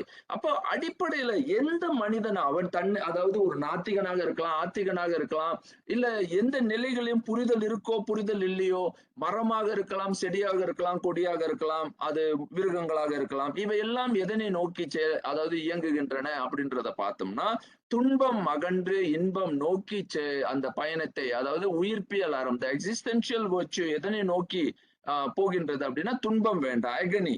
ஓகே, அந்த அகனி வேண்டாம் அப்படின்ற அந்த வழியை நீக்கி நாம் வந்து அந்த பிலிஸ் ஜாய்ன்னு சொல்லக்கூடிய இன்பத்தை நோக்கி தான் போகின்றோம். அப்போ என்னுடைய வளர்ச்சி எதுவாக இருக்கின்றது அப்படின்னா உயிர்கள் தன்னுடைய ஆகுதலை நோக்கி செலுத்தும் பொழுது துன்பம் வேண்டாம் இன்பம், துன்பம் நேர்கையில் யாழ் எடுத்து அப்படின்னு அழகான ஒரு பாடலே இருக்கு. அந்த மாதிரி அதாவது துன்பம் வந்து நம்ம துன்பத்தை நீக்கி இன்பத்தை வந்து அடைவது. அப்ப துன்பம் எதனால் வருகின்றது? இப்ப கேள்வி வந்து நம்ம இன்பத்தை நோக்கி போகிறதுக்கு நமக்கு தடைக்கல்லாக இருப்பது இந்த துன்பம். அந்த துன்பத்தை எது காரணமாக இருக்கின்றது அப்படின்னு பார்க்கும் பொழுது நம்மளோட சைக்கோட்ராபிசம், ஒரு ஈர்ப்பு இருக்கு. ஏதோ ஒண்ணு மேக்னெட் மாதிரி இழுத்துக்கிட்டே போகுது நம்ம நகர்ந்து போறோம். அது ஆகுதல்னு அந்த வார்த்தையை சொல்றோம். சைக்கி பிகமிங்னஸ் அப்படின்ற ஒரு வார்த்தை இங்க பயன்படுத்துறோம். அப்போ நமக்கு வந்து இங்க மலத்துளதாம் அப்படின்றது இதைதான் வந்து மெய்கண்டார் சொல்றாரு. அப்போ நமக்கு வேண்டியது இந்த மலம் எக்ஸ்கிரீமென்ட். அதாவது நீங்க பாருங்க, உடம்பு, நான் மீண்டும் மீண்டும் எளிய கருத்தை சொல்றேன். நான் வாழ்றேன், அன்றாடம் உணவு சாப்பிடுறேன். எதுக்கு உணவு சாப்பிடுறேன்னா என்னை நான் அதாவது ஒவ்வொரு நாளும் ஈடேற்றி என்னை வந்து என்னுடைய வாழ்க்கையை தொடர்ந்து நகர்த்தி செல்வதற்கு அப்படின்ற அந்த கருத்துக்கு எனக்கு சோறு வேணும். அப்ப நான் வந்து உணவு, அந்த சோறை வந்து முதல்ல சோறை சாப்பிட்டுட்டேன், உடம்புக்கு அது சக்தியாக மாறுது. சரி, அது ஒரு இன்பம்னு வைத்துக் கொள்வோம். அங்க இன்பம் பெற்ற நான் அதை மலமாக பின்பு எப்படின்னா அந்த சோறு வந்து ஒரு வகையில அப்படியே போய் உள்ள வந்து அது வந்து நிக்க முடியாது, அந்த உடம்புள்ளுக்கு நான் வைத்திருக்க முடியாது. அந்த சோறு மலமாக மாறிடும், ஒரு எக்ஸ்கிரீமெண்டா மாறிடும். அந்த எக்ஸ்கிரீமெண்ட்டை நீங்க வெளியாக்க வேண்டும். நீங்க வெளியாக்கல அப்படின்னா அந்த உடம்பு உள்ளுக்கே அது இருந்துச்சுன்னா அதுவே உங்களை அழித்து விடும். அப்ப அந்த உடம்பை பாருங்க, முதல்ல ஒரு உடம்பை பாதுகாப்பதற்கே நாம வந்து இந்த மலம் என்ற அந்த கருத்தை வந்து எளிதா புரிந்து கொள்றோம். அது ஏன்னா இயற்கை வந்து நமக்கு ஒவ்வொன்றையும் நமக்கே அதுவே விளக்குகின்றது. ஆனா நம்ம இயற்கையை வந்து ஒழுங்காக, அதாவது முறையாக அதாவது ஆய்வு செய்யறதுதான் குறைவு. ஏன் நாம வந்து அப்போதும் வந்து இறைவன் ஏன் அன்னாட என்னை உண்ண வச்சார் அப்படின்ற ஒரு கேள்வி. ஒரு 10 நாளைக்கு ஒரு முறையாவது சாப்பிட வச்சிருக்கலாமே, இல்ல நம்ம கேட்கலாம், ஒரு வருடத்துக்கு ஒரு முறை ஒரு சின்ன ஏதோ ஒன்று அப்படி இல்ல உண்ணாமலேயே வைத்திருக்கலாம். ஏன் நமக்கு பசி இருக்கின்றது, எதற்காக எனக்கு தாகம் இருக்கின்றது, இப்படி பல பசியிலேயே எத்தனை வகை பசி இருக்கு அப்படின்னு பின்பு இதை பற்றி தான் ஆய்வு செய்ய போறோம். அப்போ ஏன் இந்த மாதிரியான பசி நிலை இருக்கின்றது, பசியை நாம் வந்து நீக்குவதற்காக உண்ணுகின்றோம். உண்ணும் பொழுது அதுவே மலமாக மாறுகின்றது.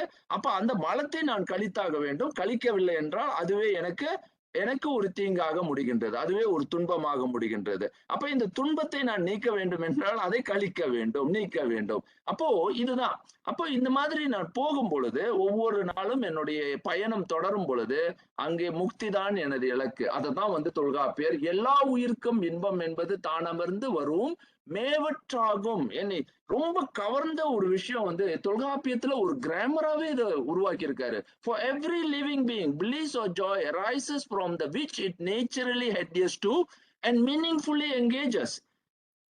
அதாவது என்கேஜஸ் வித் பாருங்க, எது கூட அது வந்து தன்னை வைத்துக் கொள்ளுது. அதனாலதான் நமக்கு வந்து பாத்தீங்கன்னா, சரி இது வேண்டாம் அது வேண்டும் அப்படின்னு சாய்ஸஸ் நிறைய, அந்த ஃப்ரீவில், அங்கதான் ஃப்ரீவில் வருது. எனக்கு இது வேண்டும் இது வேண்டாம், இது வேண்டும் இது வேண்டாம். அப்போ இதெல்லாம் நமக்கு வந்து ஏன் வந்து அந்த மாதிரி நம்ம வந்து தேடி தேடி போறோம் அப்படின்னா, இதுல எனக்கு இன்பம் இருக்கு. இந்த அதாவது நான் வந்து உண்ணும் பொழுது சில பேருக்கு உண்ணுவது விருப்பம், சில பேருக்கு இசை கற்பது ஒரு விருப்பம், சில பேருக்கு ஆன்மீகம் கோயிலுக்கு செல்வது ஒரு விருப்பம், சில பேருக்கு சினிமா பார்ப்பதற்கு ஒரு விருப்பம். சரி என்ன இதெல்லாம் அப்படின்னா, இவங்கெல்லாம் இன்பத்தை அங்கே தேடுகின்றார்கள். ஆனா இதுக்கு வந்து ஒரு முடிவு இருக்கா அப்படின்னா, இன்னைக்கு முடிந்து இல்ல, இன்னும் போகணும் போகணும். அப்போ இததான் வந்து தொல்காப்பியர் அப்சர்வ் பண்ணி முழுமையா பார்த்து அதுக்கு ஒரு கிராமர் கொண்டு வராரு. எல்லா உயிரும் சார்பு நிலைப்பட்டே இருக்கின்றது. அப்போ அது எதுன்னா இன்பத்தை தான் அது தேடுது. அந்த கருத்தை அவரை வந்து முதல்ல பதிவு பண்றாரு. அப்ப this is become a first religious grammar, spiritual கிராமரை வந்து முதல்ல அவர் வந்து ஒரு கிராமரா மாத்துறாரு. Of the soul as shown by the Tolkappiyar. அப்ப அதனாலதான் அவர் வந்து ஒரு ஒரு சமயம் அப்படின்னு எல்லாரும் சொல்லுவாங்க. சமயம்ன்றதை விட அவர் வந்து இந்த ஃபண்டமெண்டல போய் தொடுறாரு. ஃபண்டமெண்டல தொட்டு ஒரு உயிருக்கு ஏன் இந்த மாதிரியான விருப்பங்கள் வருது அப்படின்னு ஆய்வுக்கு கொண்டு வர்றாரு. அப்ப அது ஆய்வுக்கு கொண்டு வரும் பொழுதுதான் அப்போ அவருக்கு வந்து அடுத்த கட்ட நிலை வருது. அப்போ அந்த அடுத்த கட்ட நிலையில தான் இதுல வந்து 2 பிரிவுகள் உண்டு அப்படின்றத நம்ம பாக்குறோம். இதை நான் வந்து போன முறையே சொல்லிட்டேன். அப்போ அங்கதான் இந்த மலம் என்ற சிந்தனை நம்ம உள்ளுக்கு ஏதோ ஒண்ணு, இது கழிக்கப்பட வேண்டியது இருக்கு, இதுல நீக்கப்பட வேண்டியது இருக்கு அப்படின்னா, அப்பனா நான் சுத்தப்பட வேண்டியது இருக்கு அப்படின்ற ஒரு சுத்தம் என்ற சொல்லை நம்ம பார்த்தோம். அப்போ 2 நிலை இருக்கு. வெளிப்புற உடல் வலி, எக்ஸ்டர்னல் அகனி, இன்டர்னல் அகனி அப்படின்னு சொல்றோம். இன்டர்னல் அகனியை தான் நம்ம வந்து இந்த சைக்காலஜிக்கல் பெயின் என்ன அப்படின்லாம் பாக்குறோம். இது என்னடா இது இப்படிதான் வாழ்க்கை இருக்கு அப்படின்னு. அதுவும் இன்டர்னல் அகனி சாதாரணமானது கிடையாது. அப்போ இது எல்லாத்தையும் பார்க்கும் பொழுது இத பாத்தீங்கன்னா, அப்போ இதுலதான் இந்த டிஸ்டிங் ஃப்ரம் த மலம் வந்து சோல் கிடையாது, அது நீக்கப்பட வேண்டியது. சின்ஸ் அது வந்து பாத்தீங்கன்னா இந்த எக்ஸ்கிரீமென்ட் அப்படின்னு நம்ம சொல்றது வந்து அது வந்து ஒரு இது கிடையாது பாருங்க. அப்போ அந்த கருத்துல நம்ம பார்க்கும் பொழுது its effect the constitutes defect for the soul, for the soul they are to be removed. அப்போ இந்த கருத்து வந்து மலச்சார்பு மலச்சார்பின்மை மீழ்வு அப்படின்ற ஒரு கருத்துக்கு நம்ம செலுத்துது. அதாவது அசோசியேஷன் வித் இம்பியூரிட்டி, அங்க இம்பியூரிட்டின்ற ஒரு கருத்தை நம்ம கொண்டு வரோம் முதல்ல. ஆனா இங்க வந்து கேள்வி என்னன்னா, இப்ப நான் இந்த விளக்கம் வந்து மலத்தை வந்து இப்படி விளக்கி போவது வந்து முடிந்து விட்டதா அப்படின்னா இல்லை. இதுதான் இது வந்து ஒரு பெரிய ஆய்வுனால முதல்ல நம்ம வந்து உயிர் என்பது என்ன அப்படின்றத புரிந்து கொள்றது தான் நம்ம இப்போ முயற்சி செய்யறோம். இப்போ வந்து நம்ம வந்து மலம் என்பது என்ன அப்படின்றத சிந்திக்கல. சரி முதல்ல உயிர் இருக்கு அப்படின்றதுலயே நமக்கு இவ்வளவு பெரிய சிக்கல் இருக்குன்னு இப்ப இன்னும் கொஞ்ச நேரத்துல காட்ட போறேன். இப்ப நீங்க பாருங்க, மலச்சார்பின்மை மீழ்வு, ஃப்ரீடம் ஃப்ரம் த இம்பியூரிட்டி, இதுல இருந்து தான் நம்ம விடுபட வேண்டும் அப்படின்ற ஒரு போராட்டம் நம்ம உள்ளத்துல இருந்துகிட்டே இருக்கு. ஆனா அது என்ன அப்படின்றத புரிந்து கொள்றதுக்கு முதல்ல நாம யாரு அப்படின்றத புரிந்து கொள்ளணும். அப்போ அதுல என்ன சிக்கல் இருக்கு அப்படின்றத தான் நம்ம பார்க்க போறோம். இதுக்கு தொல்காப்பியம் இன்னும் டீப்பா போறாரு. அதாவது தொல்காப்பியர் இன்னும் ஆழமா போறாரு. அப்போ அவர் என்ன சொல்றாருன்னா, மெய்யுடைய இன்னும் உயிர் இயல் திரியா அப்படின்றாரு. அப்ப அவர் இன்னொரு நுட்பத்தை பிரிச்சுட்டாரு அப்படியே. ஆஹா, இங்க என்ன பாக்குறாருன்னா, உடல் வேற உயிர் வேற. அந்த உடலுக்கு அது வந்து பாக்குறீங்கன்னா அது வந்து திரியும் அப்படின்னு சொல்றாரு. அதாவது ப்ரான் டு சேஞ்ச் அப்படின்ற ஒரு கருத்து, அது மாறிக்கொண்டே இருப்பது அப்படின்ற ஒரு கருத்து அது உள்ளுக்கு பாக்குறாரு. ஆனா உயிர் அப்படி அல்ல. உயிர் வந்து அதுக்கு ஏதோ ஒரு இயல்பு இருக்கு. அது வந்து தெரியாதுன்னா அது வந்து டிஸ்டார்ஷன், அதுக்கு வந்து டிஸ்டார்ஷன் நடக்காது. உயிருக்கு டிஸ்டார்ஷன் கிடையாது அப்படின்றத இது வந்து எனக்கு பொறுத்த மட்டிலும் பிறகு இதைதான் இந்த ஆய்வை நம்ம பார்க்க போறோம். எவ்வளவு ஆழமாக செய்யறாங்க அப்படின்னு. Even though it reside with the body, the nature of psyche, the as a distinct entity. இதுதான் புரிந்து கொள்ளணும். does not change. அப்ப நம்ம சொல்றோம், அப்ப உயிர் வந்து மாறாது, அது வந்து திரிக்க முடியாது, அதை டிஸ்டார்ட் பண்ண முடியாது அப்படின்னு. ஏன்னா நம்ம முதல்ல முன்பே வந்து இதுக்கு முன்பு உயிரினுடைய இயல்புகளை ஓரளவு பார்த்துக்கிட்டே வரோம். அப்போ மெய் உயிர் நீங்கின், இதுதான் அடுத்தது பாருங்க. அவர் ஒரு கிராமர் செய்யறாரு. கிராமர் எல்லாம் பாருங்க, அவரோட கிராமரை பார்த்துக்கிட்டே வந்தீங்கன்னா உங்களுக்கு தெரிஞ்சிடும். மெய் உயிர் நீங்கின் தன்னுரு ஆகும் அப்படின்னு. அதோட மெய்க்கு தனியா ஒரு உருவம் இருக்கு, அதுக்குன்னு வந்து உருவம் உண்டு. ஆனா உயிருக்கு உருவம் உண்டா அப்படின்னா இங்க இல்ல. அவருடைய தெளிவான இதுலயே அவர் வந்து மெய்க்கு, அதாவது மெய் என்பது நல்லா புரிந்து கொள்ளுங்க, the body is separated from the soul, உயிர். But body reverts to its own form because பாடிக்கு வந்து நம்ம அந்த ஃபார்மை பார்க்க முடியுது. அது என்னென்ன ஃபார்ம்ல உருவாயிருக்கு அப்படின்றத நம்ம இங்க கண்ணால பார்க்க முடியுது. அது என்ன, அந்த ஃபார்ம்ஸ் என்ன அப்படின்னா அதுக்கும் அவர் இலக்கணம் வகுத்திருக்காரு. நான் அந்த இலக்கணத்தை தொடர்ந்து நான் செய்யல, உங்களுக்கு இதை காட்டிட்டு போறேன். எப்படி, அதாவது தமிழ் மரபு வந்து பாருங்க, அதை கிராமராவே செஞ்சு வச்சிருக்காங்க. அப்போ உயிர் நீங்கின் உயிரியல் தன்மை இழந்த மெய் மீண்டும் தனி, அதாவது தன்னிலை ஆகிய ஐம்பூத தனிமங்களாக மீண்டு விடும். அப்ப இவர் வந்து என்ன சொல்றாருன்னா, இந்த உடம்பு எல்லா பொருள்களும் ஒரு கலவை. எதனுடைய கலவை? பஞ்சபூத கலவை அப்படின்னு விளக்குறாரு. அப்போ உடம்பு பஞ்சபூதத்தினுடைய கலவை. ஆனால் மெய் உயிர் நீங்க, அது உயிர் வந்து அதுல இருக்கு, அந்த மெய்யில இருக்கு. அது நீங்கினோட மெய் வந்து ஒரு பஞ்சபூதமா திருப்பியும் மீண்டும் அது போயிடும். அப்ப when the soul departs, the body having lost its animating life force, போயிருச்சு. இது மட்டும் இன்னும் புரியல உங்களுக்கு. பாத்தீங்கன்னா உலகத்துக்கு இன்னும் புரிய மாட்டேனுது. இந்த உயிர் தான் வந்து இந்த உடம்பை இயக்குது அப்படின்னு. இன்னைக்கு என்னுடைய ஹார்ட் வந்து நல்லா இருக்கலாம், அதனாலதான் நம்மளால வந்து பாத்தீங்கன்னா ஒரு உயிர் வந்து உடனே நீங்கின பிறகு அந்த ஹார்ட் டிரான்ஸ்பிளான்ட் பண்ண முடியுது. அந்த உயிர் வந்து நெடுநாள் அந்த உடம்பை விட்டு வெளியான பிறகு ஹார்ட் டிரான்ஸ்பிளான்ட் செய்ய முடியாது, ஏன்னா ஹார்ட்டோட செல் எல்லாம் செத்து போயிருது.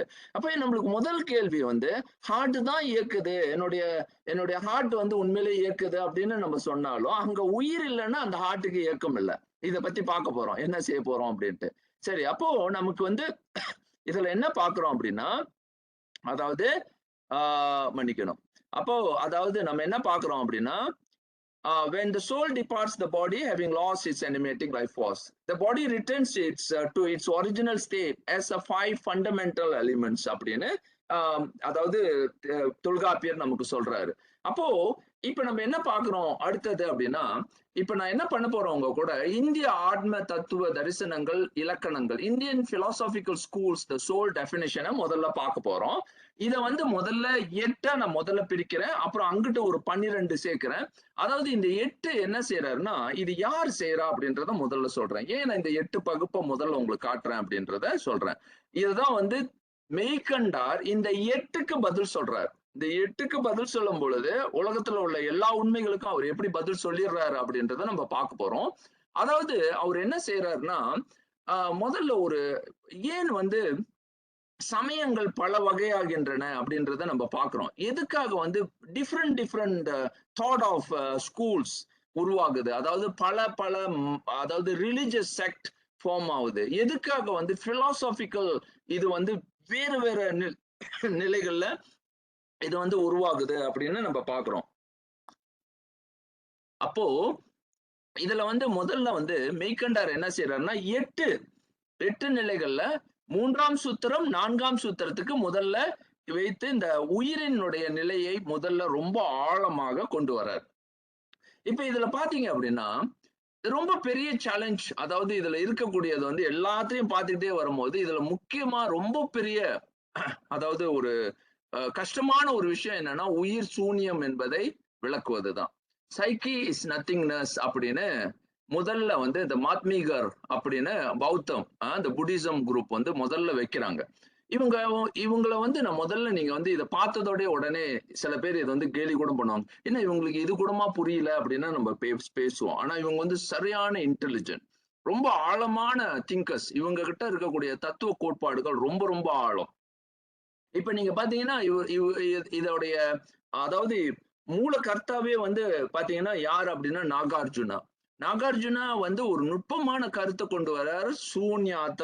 சூன்யாத்தா அப்படின்னு ஒரு விளக்கம் கொண்டு போறாரு. நான் இப்ப அது உள்ளுக்கு போறல, ஏன்னா இப்ப வந்து பாத்தீங்கன்னா நாகார்ஜுனருடைய சிந்தனையை வந்து பார்க்கும் பொழுது வியக்க செய்யும், ரொம்ப வியக்க வைக்கும். எப்படி இவ்வளவு ஆழமாக புத்தர்கள் சிந்திக்கின்றார்கள் அப்படின்ற ஒரு கருத்து வரும். அப்ப நம்ம முதல்ல இந்த தரிசன இலக்கணத்தை பார்க்கிறோம். இந்த சோல் டெஃபினிஷனை அவங்க எப்படி பார்க்கிறோம்.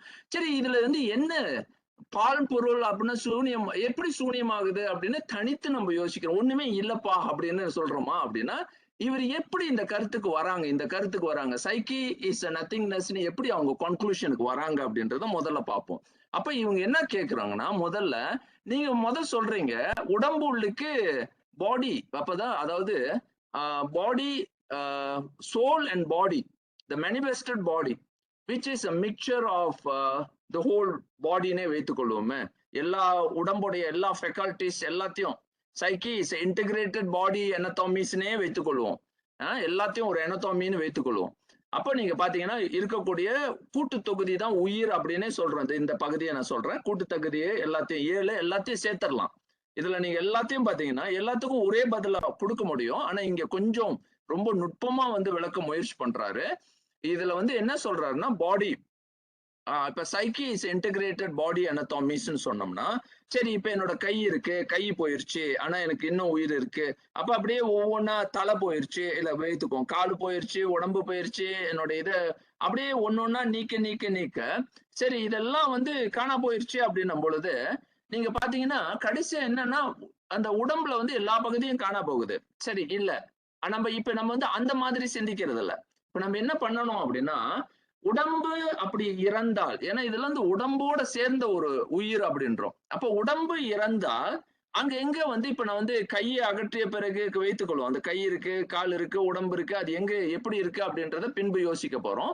ஆனா இங்க என்ன சிந்தனை அப்படின்னா, இந்த உடம்புள்ளுக்கு இருக்கக்கூடிய உயிர் அப்படின்னு சொல்றோம், உடம்பு தான் உயிர் அப்படின்ற அந்த கருத்து உள்ளுக்கு வரும் பொழுது, அந்த உடம்பு அழிய அந்த உயிரும் அழிந்து விடும்.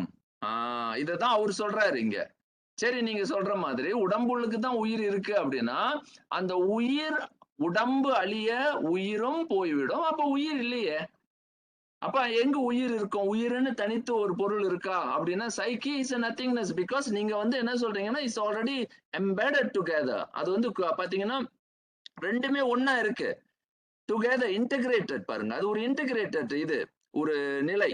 அப்போ அது போகும்போது நிச்சயமா சைக்கி அப்படின்னு தனித்து நீங்க பேச முடியாது. அப்ப சைக்கி இஸ் நத்திங் தானே வர முடியும். ஒண்ணுமே இல்லைன்னு தானே வர முடியும். அப்ப ஏன்னா கை எல்லாம் சேர்ந்து, கை, கால், உடம்பு எல்லாமே சேர்ந்தது ஒரு உயிர் அப்படின்னு நீங்க சொல்றீங்கன்னா, இது எல்லாமே இல்லாத நிலையில அப்ப எப்படி ஒரு உயிர்ன்னு இருக்க முடியும்? அப்ப நான் இதை வந்து முன்பு வந்து என்னுடைய மாணவர்கள்ட்ட இதை கேட்டிருக்கேன். சரி, இப்ப இறந்த பிறகு நீங்க என்னவா மாறுவீங்க அப்படின்னு. சரி, என்ன நிலையில இருப்பீங்க அப்படின்னு. அப்போ அவங்களுக்கு இதை எப்படி நிலையை விளக்குவது? உயிர் என்பது உண்டு அப்படின்ற கருத்தை நம்ம வைத்தால் அது எந்த நிலையில இருக்கும் அப்படின்னு நம்ம சொல்லணும். அப்ப அந்த நிலையை வந்து அவங்களுக்கு விளக்க முடியாத பட்சத்துல, அப்போ இந்த மாதிரியான கேள்விகள் வரும்போது சைக்கி இஸ் நத்திங்னஸ்ன்னு சாதாரணமா நம்ம சொல்லி முடிக்க முடியாது. அப்ப நீங்க சொல்றது மாதிரி அதுக்கு உருவம் கிடையாது அப்படின்னு நீங்க சொன்னீங்கன்னா, அது நத்திங் தானே அப்படின்ற ஒரு கருத்துக்கு அவரு கொண்டு வர்றாரு. அப்ப இது வந்து ரொம்ப ரொம்ப ரொம்ப சாதாரணமா இதுக்கு பதில் சொல்லிட முடியாது. இதுவரைக்கும் நான் பாத்தீங்கன்னா இந்திய உபகண்டத்துல இதுக்கு வந்து சாதாரணமா யாரும் பதில் சொல்ல எல்லாரும் இடறி போயிருவாங்க. இதுக்கு வந்து சாதாரண இந்த கேள்விக்கு வந்து எளிதா பதில் சொல்ல முடியாது. அதுதான் வந்து முதல்லயே மெய்கண்டார் எடுத்து இதுக்கு வந்து பதில் சொல்ல முயற்சி செய்யறாரு. அதாவது இது வந்து ரொம்ப நுட்பமா வந்து அதை வந்து மறுத்து இதை வந்து இல்லை அப்படின்னு இதை சொல்ல வர்றாரு. அப்ப இது வந்து சாதாரணமான கருத்து இல்ல. இன்னைக்கு இருக்கக்கூடிய எல்லா உலகத்துல இருக்கக்கூடிய எல்லா கருத்தையும் வந்து உள்வாங்கிய ஒரு நுட்பமான கருத்து. அது மட்டும் இல்ல, ஏன்னா இவங்க வந்து புத்தர்கள் வந்து கணம் கணம் தோன்றி, அதாவது the flux, the universe is a ஃபிளாக்ஸ்ன்னு சொல்லுவாங்க. இப்ப நீங்க பாத்தீங்கன்னா ஒவ்வொரு நிலையில நீங்க வந்து ஒரு குழந்தையாக, அடுத்தது ஒரு விடலையாக, அப்புறம் பாத்தீங்கன்னா அப்படியே மாறி ஒரு பருவநிலை மங்கையாக, அப்படி ஒவ்வொரு நிலையிலையும் உங்க உடம்பு மாறிக்கொண்டே வருது. அப்ப இது வந்து கணம் கணம் தோன்றுதல் அப்படின்னு இன்னொன்னு ஒரு நுட்பமான ஆய்வு அவர்கள் செய்திருக்கின்றார்கள். இவங்களோட ஆய்வு பாத்தீங்கன்னா கொஞ்சம் சில பேரை வந்து அப்படியே கொஞ்ச நேரம் மலைச்சு போவோம். எப்படி இவங்க வந்து ரொம்ப ரொம்ப ஆழமா அந்த பிசிக்கல் அனாலிசிஸ், எம்பிரிக்கல் அனாலிசிஸ் எல்லாம் ரொம்ப நுட்பமா ஆய்வுக்கு கொண்டு வருவாங்க. அதனால இவர்களும் இந்த அடுத்த கட்டம் பார்க்க போறோம். அப்ப இவர் எல்லாம் பார்க்கிறோம். பௌத்தம், தூள தேகான்மா, இதெல்லாம் மற்றதெல்லாம் உடம்போட சம்பந்தப்பட்டது. இந்திரிய ஆன்மாவாதிகள், அப்புறம் சூக்மான்மா, இதுதான் அடுத்த நிலை. இப்ப இதுல வந்து அதாவது பிராணா அப்படின்னா காத்து, இந்த பிராணா கேஸ் இஸ் சைக்கி அப்படின்னு சில பேர் சொல்றாங்க. இதுல வந்து பாத்தீங்கன்னா எங்க விடுபட்டு இருக்கு, உடல் கூட்டு தொகுதி வந்து சைக்கி இஸ் இன்டகிரேட்டட் பாடி anatomy. அடுத்தது இதெல்லாம் பாடியோட உபகரணங்கள். நீங்க பார்க்கும்போது நீங்க பாக்குறீங்க அந்த கரணாஸ் அப்படின்னு மனம், புத்தி, சித்த, அகங்காரம் இதெல்லாம் வந்து இவங்க விளக்குறாங்க. இதுதான் வந்து அப்படின்னு. இதெல்லாம் வந்து பிராக்டிகலி நம்ம வந்து அன்றாட வாழ்க்கையில நம்ம பார்க்கக்கூடிய உண்மை. இப்போ உயிரை பிடிச்சோம் அப்படின்னா, மூச்சு பிடிச்சோம் அப்படின்னா ஒரு உயிர் நிக்காது. அப்ப நமக்கு தெரியுது. அப்ப ஏதோ ஒண்ணு இந்த மூச்சுக்கும் உயிருக்கும் தொடர்பு இருக்கு அப்படின்னு நம்ம பாக்குறோம். ஆனா கைய வெட்டணும் அப்படின்னா அவன் உயிர் இருக்கும். ஆனா மூச்சை பிடிச்சோன்னா அவன் செத்து போயிருவான். அப்ப பாக்குறோம் பாருங்க. ஏதோ வந்து மூச்சுக்கு வந்து ரொம்ப பெரிய தொடர்பு இருக்கு உயிர் அப்படின்னா, அப்ப இது வந்து ஒரு கோரிலேஷனல் சிந்தனையை முதல்ல அவங்க வந்து ரொம்ப மூலமா வைக்கிறாங்க. இதுல வந்து ரொம்ப ஆழமா நம்ம பார்க்க வேண்டியது இந்த சட்டில் பாடி அப்படின்ற அந்த சைக்கி தான். அப்போ பாடியில 2 சிஸ்டம் இருக்கு. உள்ளுக்கு வந்து ஒரு கிராஸ் பாடி ஒண்ணு இருக்கு, சட்டல் பாடின்னு ஒண்ணு இருக்கு. அப்படின்ற ஒரு லாஜிக்ஸ்ல அவங்க உள்ள அப்ரோச் பண்றாங்க. It's not easy. அவங்க வந்து ரொம்ப சாதாரணமா இதை சொல்லிட்டு போகல. ரொம்ப ஆழமா இது பண்றாங்க. இது பார்க்க போறோம். அதே போல இங்க பிரம்மாண்மவாதிகள் அப்படின்னு. அப்ப பரபிரம்மா அப்படின்னு பரபிரம்மா இஸ் சைக்கி அப்படின்னு நம்ம சொல்றோம். நம்மளுக்கு தெரியும் பரபிரம்மம் வந்து பிரம்மம் என்பது இறை நிலை அப்படின்னு பார்த்தா அங்க அது உயிர் அப்படின்றதுல நம்மளுக்கு எந்த கேள்வியும் கிடையாது. ஆனா இப்ப என்ன அப்படின்னா அந்த பரபிரம்மே பல உயிர்களாக இருக்கின்றார் அப்படின்னும் பொழுதுதான் இங்க கேள்வி எழுது. அப்ப இதை எப்படி அவர் அட்ரஸ் பண்றாரு அப்படின்றத நம்ம பார்ப்போம். சரி, அடுத்தது நீங்க பாத்தீங்கன்னா இது இப்ப பாத்தீங்கன்னா அருணந்தி வரார். அவருடைய மேற்கண்டாருடைய மாணவர் அருணந்தி வரார். அருணந்தி என்ன பண்றாரு அப்படின்னா அவர் வந்து 12 கேள்விகளை ஹேண்டில் பண்றாரு. அதாவது 12 சூழல்களை விளக்குறார். மொத்தம் 20. நீங்க பாத்தீங்கன்னா சைவ சித்தாந்தத்தை முதல்ல மேற்கண்டாரை அடுத்து, அதாவது பாத்தீங்கன்னா பாடல் இவருடைய அதாவது சூத்திரம் கிடையாது. அவருடைய விரிவு இதுல வந்து அருணந்தி சிவாச்சாரியருடைய அதாவது அவருடைய விளக்கத்துல அதாவது பாடல் செய்யுள் வந்து 195 இருந்து 209 வரைக்கும். அப்ப பாத்தீங்கன்னா இந்த 12 கேள்விகளுக்கு அவர் பதில் சொல்றாரு. 12 கேள்விகளையும் அவர் வந்து என்ன சொல்றாருன்னா இங்க பாத்தீங்கன்னா இந்த 12 கேள்வியை அட்ரஸ் பண்றாரு. அப்ப அதுல வந்து பரபக்கம் சுபக்கம் இருக்கு. சிவஞான சித்தியார்ல வந்து பரபக்கம் சுபக்கம் இருக்கு. இந்த சுபக்கத்துல வந்து அவர் வந்து 12 கேள்விகளுக்கு அட்ரஸ் பண்றாரு. அப்ப என்னென்ன கேள்விதான் சொல்றாங்க அப்படின்னா ஆன்மா வந்து நம்மளோட புத்தியோ, ஆன்மா ஒரு அறிவோ, ஒரு காக்னிட்டிவ் ஃபெக்கல்ட்டியா அப்படின்னு. The soul is evolutionary manifestation of Brahman அப்படின்ற கருத்தா, இல்ல the soul is pure qualityless consciousness மட்டும்தானா, அப்ப டஸ் நாட் ஆக்ட் டைரக்ட்லி. அப்போ அந்த மாதிரி அறிவு குணங்களற்ற தூய அறிவு, அது தன்னால் செயற்படாது, அது இயக்கப்படுவது அப்படின்னு. அப்புறம் அடுத்தது இது வந்து ரொம்ப இந்த சாங்கியரோட கான்செப்ட் வந்து ரொம்ப டீப்பான ஒரு கான்செப்ட். அதாவது soul influences body and mind through its mere presence like a magnet influencing iron. அந்த பாத்தீங்கன்னா அது வந்து எப்படின்னா இந்த கான்செப்ட்ல இவங்க வந்து ஒரு கான்செப்டை கொண்டு வராங்க. இதெல்லாம் பின்பு இன்னும் கொஞ்சம் விரிவா நம்ம பார்க்க போறோம். ஆனா நான் முதல்ல இவங்களோட எப்படி இந்த கேள்விகள் வருது அப்படின்னா அவங்க வந்து ஆன்மாவை யோசிச்சுக்கிட்டே இருக்காங்க. ஒவ்வொரு நாளும் வந்து சிந்திக்கிறாங்க. அப்போ ஆன்மாவுக்கு உருவம் இருக்கா இல்லையா? அடுத்தது பௌராணிகர் வராங்க. இந்த பௌராணிகாஸ் வந்து அவங்க வந்து சிலர் வந்து தூள உருவம் இருக்கு, சில இதுக்கு வந்து சூக்ம உருவம் உண்டு அப்படின்னு, இன்விசிபிளும் இருக்கு, இன்விசிபிள் அதாவது விசிபிளும் இருக்கு அப்படின்னு அவங்களுக்கு ஒரு கேள்வி வருது. அப்புறம் கவுலர் வராங்க. கவுலர்ஸ் வந்து ஃபார்ம்லெஸ் தியரியை கொண்டு வராங்க. அப்ப ஆன்மா வந்து உருவமும் அருவமும் உடைய உருவ பொருள் அப்படின்னு. இப்ப இன்னைக்கு பாத்தீங்கன்னா இவருடைய அதாவது வள்ளலார் வழிபாட்டுல அவர் வந்து அருவுருவ பொருள் வழிபாட்டை வந்து வலியுறுத்துவார். அப்ப இங்க பாத்தீங்கன்னா ஆன்மாவுக்கும் உருவம் உண்டு, அருவம் உண்டு, உருவம் உண்டு அப்படின்னு. அப்ப இங்க வந்து உருவமாக அது இருக்கு. அப்ப the soul is both form and formless அப்படின்னு நம்ம சொல்லணும். ஏன்னா அது பாருங்க, இது உயிராகவும் இருக்கலாம், உடம்பாகவும் இருக்கலாம், உடம்பும் உயிரும் சேர்ந்த ஒரு நிலையாகவும் இருக்கலாம் அப்படின்னு அவங்க சொல்றாங்க. அப்ப அடுத்தது ஆன்மா சந்திரன் வளர்வதை போல படிப்படியாக உருவெடுக்கும். இதுதான் வந்து இப்படி பாக்குறாங்க. அப்ப இந்த ஆகுதலை வந்து அவங்க பாக்குறாங்க. the soul gradually manifests. அது வந்து அந்த கான்சியஸ்னஸ் டெவலப்மெண்ட் இருக்கு. It's self like the waxing Moon அப்படின்னு பாக்குறாரு. அது வந்து கொஞ்சம் கொஞ்சமா வளருத, அது வந்து ஆகுதல் இருக்க, இப்போ ஒரு குழந்தையாக இருக்கும் பொழுது வேற வேற நிலைகள்ல அந்த அறிவு வந்து வளர்றத பாக்குறாரு. அந்த ஆன்மா மாற்றங்களை பார்த்துக்கிட்டே வராங்க. அப்ப அந்த மாற்றம். அப்ப வைசேடிகர் அப்படிதான். ஆன்மா இயல்பில் சடப்பொருள். அப்ப மனதுடன் சேரும்போது அறிவை பெறுகிறது. இப்ப இங்க பாருங்க எவ்வளவு சிக்கல்கள் இங்க இருக்கு அப்படின்னா, the soul is inherently non-sentient அப்படின்றாரு. அப்போ and becomes conscious through association with the mind அப்படின்ற அடுத்த கருத்து உள்ளுக்கு போடுறாங்க. அப்போ அடுத்தது சித்தவாதிகள் அப்படின்னு. ஆன்மா சித்தம் அசித்தம் சேர்ந்த இருவகை இயல்புடையது அப்படின்னு. இது பாருங்க நம்ம வந்து இவரு இதுக்கு முன்பு வந்து சதசத்து, சிதசித்து இதெல்லாம் பார்த்தோம். அப்ப இந்த கருத்தை வந்து இவங்க சொல்றாங்க. ஆனா இது வந்து ஏற்கக்கூடிய ஒன்றா அப்படின்னு பார்க்குவோம். எப்படி வந்து திருமூலர் சொல்றாரு. ஆனா அந்த கருத்தை நம்ம வந்து எப்படி பார்க்கிறோம். ஆனா இவங்க என்ன சொல்றாருன்னா, ஆன்மா சித்தம் உடையது, அசித்தும் உள்ளது. மிக்ஸ். அதாவது நீங்க அந்த உயிரோட என்ன இருக்குன்னா, இது ரொம்ப கவனமா இதை பிரிச்சுக்கணும். The soul is simultaneously sentient and non-sentient. அப்ப அதுக்கு வந்து சென்டியன் இதுவும் இருக்கு, மிக்ஸ்டு அது. அப்பனா வந்து ஒரு ஃபார்மேஷன்ல ஒரு ஃபார்ம்ல எடுத்துக்கும். அது ரெண்டும் கலந்தே இருக்கு அப்படின்னு.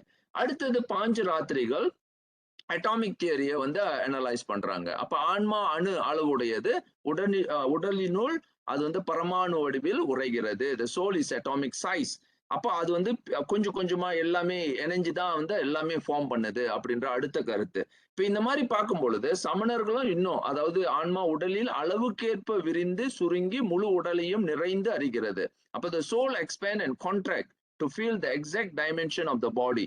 அப்ப நீங்க பாத்தீங்கன்னா அப்ப இதுல என்ன சிக்கல், இந்த மாதிரி அவங்க சிந்திக்கும் போது என்னதான் சிக்கல் வருது அப்படின்னு. இப்ப அடுத்தது ஐக்கியவாதிகள் எல்லாத்தையும் ஒன்னா சேர்க்கிறாங்க. ஆன்மா இயல்பில் தூய அறிவும் அனைத்தையும் உடையது. உடல் மற்றும் மாயை அதன் அறிவை மறைக்கின்றன அப்படின்னு. The soul is inherently pure and omniscient, but என்ன சொல்றாரு அப்படின்னா, it's knowledge is obscured by the body and material limitation அப்படின்னு இன்னொரு லாஜிக்ஸையும் கொண்டு வராங்க. அப்ப இந்த மாதிரி பண்டு மட்டும் பார்க்கல, இது இன்னும் போயிட்டு இருக்கலாம். ஆனா இது எல்லாத்தையும் நம்ம தொகுத்தோம்னா பார்க்க முடியற ஒரு விஷயத்த நம்ம பார்க்கிறோம். அடுத்தது வந்து நான் இதையும் சேர்த்துறேன், எல்லாத்தையும் நான் வந்து ஒன்றா இணைச்சிடுறேன். பிறகு எல்லாத்தையும் வந்து நம்ம எப்படி ஒவ்வொன்றா வந்து விரித்து இது எல்லாத்தையும் எப்படி வந்து பார்க்க போறோம் அப்படின்னு. அப்புறம் எப்ரஹாமிக் ரிலிஜன், ஆபிரகாமிய சமயங்கள் அப்போ பார்க்கும்போது அதுல 3 இருக்கு: ஜுடைசம், கிறிஸ்டியானிட்டி அண்ட் இஸ்லாம். பாருங்க, அப்ப யூதம், கிறிஸ்துவம், இஸ்லாம் என்ன சொல்லுது அப்படின்னு. ஆன்மா கடவுளால் படைக்கப்பட்டது. நான் ரொம்ப சுருக்கமா முடிச்சிடுறேன். ஏன்னா எப்படி படைக்கப்பட்டது அதெல்லாம் நம்ம வந்து கேள்விக்கு இங்க கொண்டு வரல. ஆனா கடவுளால் படைக்கப்பட்டது அப்படின்னு. The soul is created by God அப்படின்றது தெளிவா சொல்லிடுறாங்க. For then spirit of man would grow faint before me அப்படின்னு இதுக்கு நேராவே அதோடைய சைட்டேஷன் இங்க போட்டுட்டேன். அடுத்தது அழியாத ஆன்மா கடவுளால் படைக்கப்பட்டது. இது வந்து கொஞ்சம் இந்த அப்ரோச் எல்லாத்துக்கும் பொதுதான், இருந்தாலும் நீங்க இதை புரிந்து கொள்ளுங்க. அதாவது இம்மார்டல் அப்படின்ற கருத்தை வந்து கிறிஸ்துவ மதம் வந்து இங்க சொல்றாங்க. an immortal soul created by God அப்படின்னு. அப்படின்னா காட் கிரியேட் பண்ண பிறகு அது இம்மார்டல், அதுக்கு மேல அது அழியாது அப்படின்ற கருத்துக்கு வராங்க. அப்ப இம்மார்டல் ஏற்றுக்கொள்றாங்க. ஆனா அந்த காட் வந்து கிரியேட்டட் பை, அது வந்து அந்த உயிர்கள் வந்து கடவுளால் படைக்கப்பட்டது அப்படின்னு. அது எப்படி படைக்கப்பட்டது? breath of life is an act of creation where God animates the dust to make a living soul அப்படின்னு இங்க பாக்குறோம். அப்போ அதே மாதிரி தான் do not be afraid of those who kill the body but cannot kill the soul அப்படின்றது அதையும் பார்க்கிறோம். அப்போ அது வந்து இது வந்து அழியப்படாது, அதுக்கு பிறகு அது அழிக்கப்படாது அப்படின்ற இம்மோர்டாலிட்டியை ஏற்றுக்கொண்டாலும் அவர்கள் வந்து அது வந்து இட்டர்னல் அப்படின்ற அந்த கருத்துள்ளுக்கு இல்ல, அன்கிரியேட்டட் அப்படின்ற அந்த கருத்துள்ளுக்கு அது வரல. இப்ப அடுத்தது இங்க வந்து ரோ, இந்த ரோ என்பது இறைவனால், ரோ அப்படின்னு சொல்லுவாங்க, என்பது இறைவனால் ஊதப்பட்ட ஆவி என்ற அந்த கருத்துக்கு வரும். the soul spirit is a breath into man by the God அப்படின்ற கருத்து இங்க வருது. அப்ப இங்க என்ன சொல்றாங்க அப்படின்னா, இது பாக்குறோம், soul spirit is a breath into the man by God. அப்ப இது வந்து தெளிவா பாக்குறோம், இப்படித்தான் வந்து ஒரு உயிர்கள் உருவாக்கப்பட்டதை அப்படின்னு நம்ம பாக்குறோம். அடுத்தது இப்போ மாடர்ன் பிலாசபிக்கு வரும். மாடர்ன் பிலாசபில வந்து நம்ம என்ன பாக்குறோம் அப்படின்னா, இந்த டெபினிஷனை எப்படி புரிந்து கொள்றோம் அப்படின்னு பாக்குறோம். அப்ப சிந்திக்கும் பொருளே நான். அப்ப அவங்களாம் வந்து என்ன யோசிக்கிறாங்கன்னா, சரி எப்படி இந்த உயிரை புரிஞ்சுக்கிறது அப்படின்னு டேக்கார்ட் பாக்குறாரு. ஏன்னா நான் டேக்கார்ட் எடுக்கிறேன். the self is a thinking substance, cogito ergo sum அப்படின்னு நம்ம சொல்லுவோம். I exist therefore I am அப்படின்னு டேக்கார்ட் சொல்லுவார். அப்போ அதே மாதிரி சிந்திக்கும் பொருளே நான் அப்படின்னும் பொழுது அந்த செல்ஃப் இஸ் திங்கிங் சப்ஸ்டன்ஸ்னு ஒண்ணு இருக்கு, அதனால அது அந்த ஒரு உயிர் பொருள் உண்டு அப்படின்றத ஏற்றுக்கொண்டாலும் இவங்கெல்லாம் வந்து என்ன பண்றாங்கன்னா உயிரும் உடம்பும் வேறா அப்படின்னா இன்னும் தெளிவா அவங்க அதெல்லாம் பிரிக்கல. உடம்பு வேற, உயிர் வேற, அந்த கருத்துக்கெல்லாம் இன்னும் அவங்க வரவே இல்லை. அவங்க வந்து என்ன பண்றாங்கன்னா எல்லாம் சேர்த்துதான் சொல்றாங்க. நீங்க பாருங்க, நினைவு தொடர்ச்சியே தன்மை, உணர்வு, the personal identity is a continuity of memory அப்படின்னு லாக் சொல்றாரு. ஹியூம் என்ன சொல்றாருன்னா, ஹேகல் இந்த மாதிரி நிறைய பேரோட பேரை போடலாம், ஆனா இவங்கெல்லாம் நான் போடல. ஏன்னா எல்லாம் ஒரே கருத்தா தான் இருக்கு. நிலையான நான், அதாவது நான் இல்லை, உணர்வுகளின் தொகுப்பே நான். the self is a merely a bundle of perception அப்படின்றது தான் ஹியூம் சொல்றாரு. அப்ப பாருங்க, இன்னும் பாத்தீங்கன்னா வெஸ்டர்ன் வேர்ல்ட்ல வந்து இது வந்து ரொம்ப எலிமெண்டரி அனாலிசிஸா, ஒரு என்கொயரியா, இல்ல இன்வெஸ்டிகேஷனா, இல்ல ஒரு பிலாசாபிக்கலி வந்து இத வந்து ஆய்வுக்கு கொண்டு வரும்போது அனாலிசிஸ்க்கு அவங்க வந்து இது வந்து ரொம்ப மைல்டா தான் பாக்குறாங்க. அடுத்தது ஹைடகர். எனக்கு ஹைடகர் ரொம்ப பிடிக்கும். பீயிங் அண்ட் டைம் அப்படின்றதுல ரொம்ப ஆழமான ஒரு கருத்தை ஒரு உள்ளுக்கு கொண்டு வரும்போது அந்த பீயிங் அப்படின்றத ரொம்ப ரொம்ப ஆழமாக ஆய்வு செய்வார். அதாவது பீயிங் இந்த வேர்ல்ட் அப்படின்றது, ஆனா அது ஏதோ ஒரு பொருள். வேர்ல்ட்னா இந்த உலகம் அப்படின்ற பொருள் இல்ல. உலகம் என்பது அது அவர் இந்த உலகத்தை மட்டும் சொல்லல. அவர் என்ன சொல்றாருன்னா, உயல் உலகில் இருத்தல் அப்படின்ற ஒரு பொருள். இது வந்து உயல் என்ற அந்த சொல்ல வந்து நான் அந்த பீயிங் என்ற சொல்லோட பொருத்தி ரொம்ப ஆழமான ஒரு சொல்ல அவர் கையாள்றாரு. அப்படின்னா என்ன அர்த்தம்னா, நமக்கு உயிர் அப்படின்ற ஒரு பொருள் நிலை அங்க இருக்கு. அது வந்து வெவ்வேறு நிலைகள்ல பரிணமிக்குது. அது உள்ளுக்கு என்னென்னமோ பண்ணுது. அதுக்கு ஒரு ஒரு உலகம் உண்டு. அத வந்து அது வெவ்வேறு நிலைகள்ல அத அறிந்து அறிந்து அது ஆகுதலை பெறுதல் அப்படின்னு ஒரு ஹைடகர் ரொம்ப ஆழமா அத விரித்து வேற நிலைக்கு அத விளக்குறார். ஆனா இங்க என்ன பார்த்தீங்கன்னா, அவங்க உயிர் என்பது என்ன அப்படின்றது தெளிவாகவே பிரிக்கல. அது என்ன? உண்மையிலே என்னதான் நீங்க உயிர், எததான் உயிர்ன்னு சொல்றீங்க? இல்ல உயிர் என்பது ஒரு உடம்பு தானா? இல்ல உடம்புடைய ஒரு இன்டகிரேட்டட் கம்போனன்ட்டா? அதாவது ஒரு பார்ட்ஸா? பாடி பார்ட்ஸா? பாருங்க, இது வரைக்கும் பார்த்தீங்கன்னா, எத்தனை செஞ்சுரி போயிருச்சு. எத்தனையோ செஞ்சுரி கடந்து வந்து கூட, நமக்கு வந்து இன்றைய வரைக்கும் இதற்கு ஒரு தெளிவான விளக்கம் கிடையாது. அப்போ அடுத்தது புது மாடர்ன் சயின்ஸ். உங்களுக்கு தெரியும் மாடர்ன் சயின்ஸ்ல என்னதான் பிரச்சனை அப்படின்னா, அவங்க வந்து உயிரை வச்சே பேச மாட்டாங்க. அவங்களுக்கு உயிரே என்ன அப்படின்றது முதல்ல இன்ன வரைக்கும் அது ஒரு தனி அதாவது எலிமெண்ட் அப்படின்ற அந்த கருத்து அவங்களுக்கு இன்ன வரைக்கும் கிடையாது. ஒரு தனி அது வந்து ஒரு தனிமம் அப்படின்றத கிடையாது. அவங்களால பார்க்க முடியாது. அப்போ இங்க பார்க்குறாங்க. அவங்க எல்லாத்தையும் சேர்த்து தான் வந்து இன்ன வரைக்கும் ஆய்வுக்கு கொண்டு வராங்க. இதுவரைக்கும் நீங்க பார்த்தீங்கன்னா, அவங்களுடைய மேஜர், அதாவது இன்னைக்கு இருக்கக்கூடிய புது நிலையில நியூரோ சயின்ஸ வச்சு தான் முதல்ல வந்து அவங்க வந்து உயிர் என்பது இருக்கு. அது வந்து எப்படி இருக்குன்னா, அந்த உடம்போட தான் இருக்கு. அப்ப நீங்க பார்த்தீங்கன்னா, யாரோட கருத்துக்கு போகுதுன்னா, நான் சொன்னேன்ல, அந்த சூன்யவாதிகள் அப்படின்னு சொல்லக்கூடிய புத்திசம் கருத்துக்கு தான் அது போய் சேர்க்குது. ஏன் அப்படின்னா, அந்த காலத்திலேயே அவங்க என்ன பார்க்குறாங்கன்னா, அந்த நரம்புல்லுக்கு தான் உயிர் இருக்கு அப்படின்னு. அப்ப the conscious is the product of neural activity in the brain. Thought, memory, perception, self-awareness arise by the biological and electrochemical processes within neural networks. அவ்வளவுதான், முடிச்சுட்டாங்க. இதுதான் நியூரோ சயின்ஸோட டெவலப்மெண்ட் இன்னைக்கு போய்கிட்டே இருக்கு. அப்போ மின்வேதியியல் இயக்கங்களால் உருவாகின்றன. அவங்களால அதை தாண்டி போக முடியல. இது வந்து என்னது அப்படின்னு சொல்ல முடியல. கான்சியஸ்னஸ் அப்படின்னா அது ஒரு நரம்பு உள்ளுக்கே அதை வந்து வச்சு பாக்குறாங்க. அடுத்தது வந்து இது ரொம்ப முக்கியமான டெவலப்மெண்ட், எமர்ஜென்டிசம் அப்படின்னு தோற்றவாதம். எமர்ஜென்ஸ், அதாவது the emergence of property அங்க சொல்றோம் பாருங்க. அப்ப இது வந்து என்ன செய்யுதுன்னா, the consciousness is an emergent property that arises when simpler component become organized into sufficiently complex system உள்ளுக்கு போறது. பாருங்க, அவங்க என்ன சொல்றாங்கன்னா, ஏதோ ஆகுதல தான் விளக்குறாங்க. அந்த உயிர் என்னமோ ஆகுது. அந்த கான்சியஸ்னஸ் வந்து சஃபிஷியன்ட்லி ஏதோ ஒரு காம்ப்ளெக்ஸ் சிஸ்டம் உள்ளுக்கு போகுது. இன்னும் காம்ப்ளெக்ஸ் ஆகுது, இன்னும் காம்ப்ளெக்ஸ் ஆகுது அப்படின்றத நம்ம பார்க்கிறோம். அப்ப அது எப்படி அந்த காக்னிட்டிவ் டெவலப்மெண்ட் வருது? அதுக்கு எப்படி லேர்னிங் நடக்குது? இந்த மாதிரி விஷயங்கள் எல்லாம் பார்க்கறாங்க. ஆனா அவங்களுக்கு இவ்வளவு தூரம் தான் விளக்க முடியுது. இப்போ இதெல்லாம் ஏன் நம்ம தெரிஞ்சுக்கணும் அப்படின்னு பாத்தீங்கன்னா, இன்னைக்கு உள்ள எடுகேஷன் சிஸ்டம் என்ன? எதை பத்தி அது? இப்ப பாத்தீங்கன்னா, என்ன பத்தி இது இது இது எல்லாம் பாத்தீங்கன்னா, ஒவ்வொருத்தரும் ஒரு ஒரு கருத்து வச்சிருக்காங்க பாருங்க. ஆனா இன்னைக்கு வரைக்கும் நம்ம வந்து பிள்ளைங்க பயாலஜில என்ன படிக்கிறாங்க அப்படின்னா, லிவிங் சிஸ்டம், அதாவது பாத்தீங்கன்னா லிவிங் பீயிங், நான் லிவிங்னு படிக்கிறாங்க. நான் லிவிங் என்ன செய்யணும்? பயாலஜிக்கல் ப்ராப்பர்ட்டிஸ் அனலைஸ் பண்றாங்க. அதோட முடிச்சிடுறாங்க.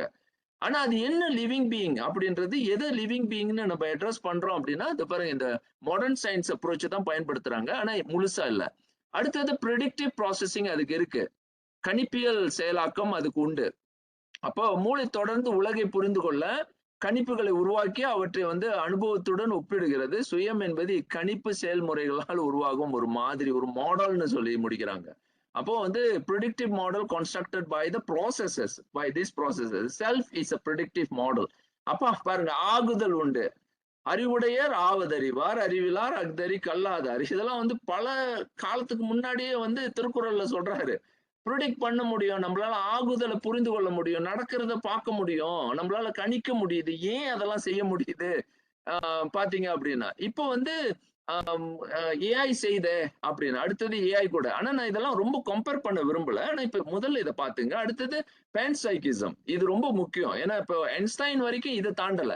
ஐன்ஸ்டைன் இதுதான் கடைசியா முடிவுக்கு கொண்டு வந்தாரு. ஏன்னா ஐன்ஸ்டைன் வந்து ஸ்பினோசாவை வந்து அப்சல்யூட்லி அக்செப்ட் பண்ணி, ஸ்பினோசா அப்படின்னு ஒரு பெரிய தத்துவவாதி, அவர் வந்து இந்த பென் சைக்கிசம் உள்ளுக்கு தான் வராங்க. அதாவது பன் சைக்கிசம் அப்படின்னா பல சைதி, பல சக்திகளினுடைய ஒரு வெளிப்பாடு. அப்படின்னா என்ன அர்த்தம்னா, இவங்க என்ன பண்றாங்க அப்படின்னு மட்டும் நல்லா புரிஞ்சுக்குங்க.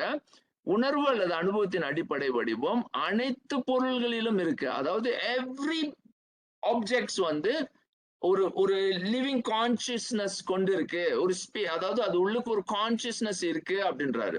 அதாவது கான்சியஸ்னஸ் ஆஃப் புரோட்டோ கான்சியஸ்னஸ் அப்படின்ற ஒரு கருத்து. அப்போ அண்டமே வந்து ஒரு உயிர்ப்பியல் நிலையில உண்டு அப்படின்ற கருத்து. அப்போ நீங்க ஒரு அட்டாம் எடுத்துக்கங்க, இல்ல ஒரு எது எடுத்துக்கிட்டாலும் அதுக்கு வந்து ஏதோ ஒரு நிலையில உணர்வு உள்ளது அப்படின்னு.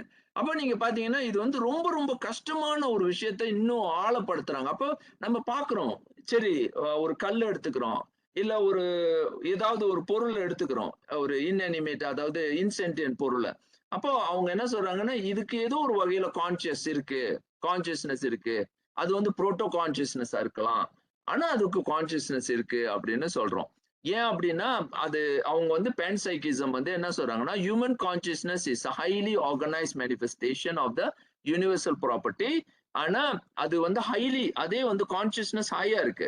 ஆனா மத்த பொருளுக்கு லோவரா போய்கிட்டே இருக்கு. அப்ப அது பாக்குறாங்க பாருங்க. அப்ப இதுல வந்து ஒரு இவால்யூஷனரி ஸ்டேட்டை அவங்க வந்து எக்ஸ்பிளைன் பண்ண பாக்குறாங்க. ஆனா வந்து சடப்பொருள்களுக்கு ஏதோ ஒரு வகையில அதுக்கு கான்சியஸ்னஸ் இருக்கு, ஆனா அது வெளிப்படுத்த முடியாத நிலையில அது புரோட்டோ லெவல்ல இருக்கு அப்படின்னு இவங்க சொல்ல முயற்சி பண்றாங்க. பாருங்க எவ்வளவு ஆழமா போகுது. இப்ப நீங்க பார்த்ததோட உங்களுக்கு என்னடா இது, உயிரை பத்தி இப்படி எல்லாம் யோசிச்சுட்டு இருக்காங்களா அப்படின்னு. அடுத்தது குவாண்டம் கான்சியஸ்னஸ். இப்போ இருக்கக்கூடியவங்க வந்து குவாண்டம் பத்தி பேசுறாங்க. குவாண்டம் பத்தி நான் கொஞ்சம் பிறகு இதை பத்தி விரிவா பேசுறேன். விழிப்புணர்வு குவாண்டம் நிலை வந்து செயல்முறைகளோடு தொடர்புடையதாக இருக்கலாம். ஆனா மூளையில் நிகழும் குவாண்டம் நிகழ்வுகள் அனுபவம் மற்றும் தன்னுணர்வுக்கு காரணமாக இருக்கலாம் என்று கருதுகிறது. அதாவது இது வந்து விழிப்புணர்வு நிலை. Consciousness may be link to the quantum level processes அப்படின்னு போறாங்க. Quantum events within the brain are propose to contribute to the subjective experience and awareness அப்படின்னு சொல்றாங்க. சரி, எப்படி குவாண்டம் ஈவெண்ட்ஸ் வந்துச்சு அப்படின்றத அடுத்தது பார்க்க போறோம். சரி, இதெல்லாம் பார்த்தாச்சு. இப்போ இதை பார்த்துட்டு இப்போ நேரம் ஆயிடுச்சு. இருந்தாலும் நான் வந்து கொஞ்சோண்டு இதை தொட்டுட்டு இன்னும் ஒரு சின்ன விஷயத்த நான் தொட போறேன்.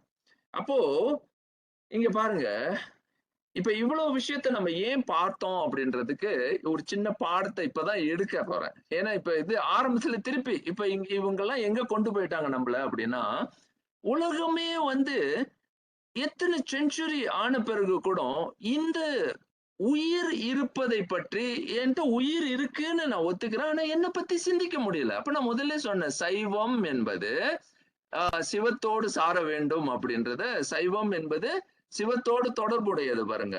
அப்ப நான் வந்து முதல்ல நான் வந்து சிவம் சாருதல் அப்படின்றது, ஆனா தன்னை அறிந்து சார வேண்டும் அப்படின்ற ஒரு கண்டிஷன் இருக்கு.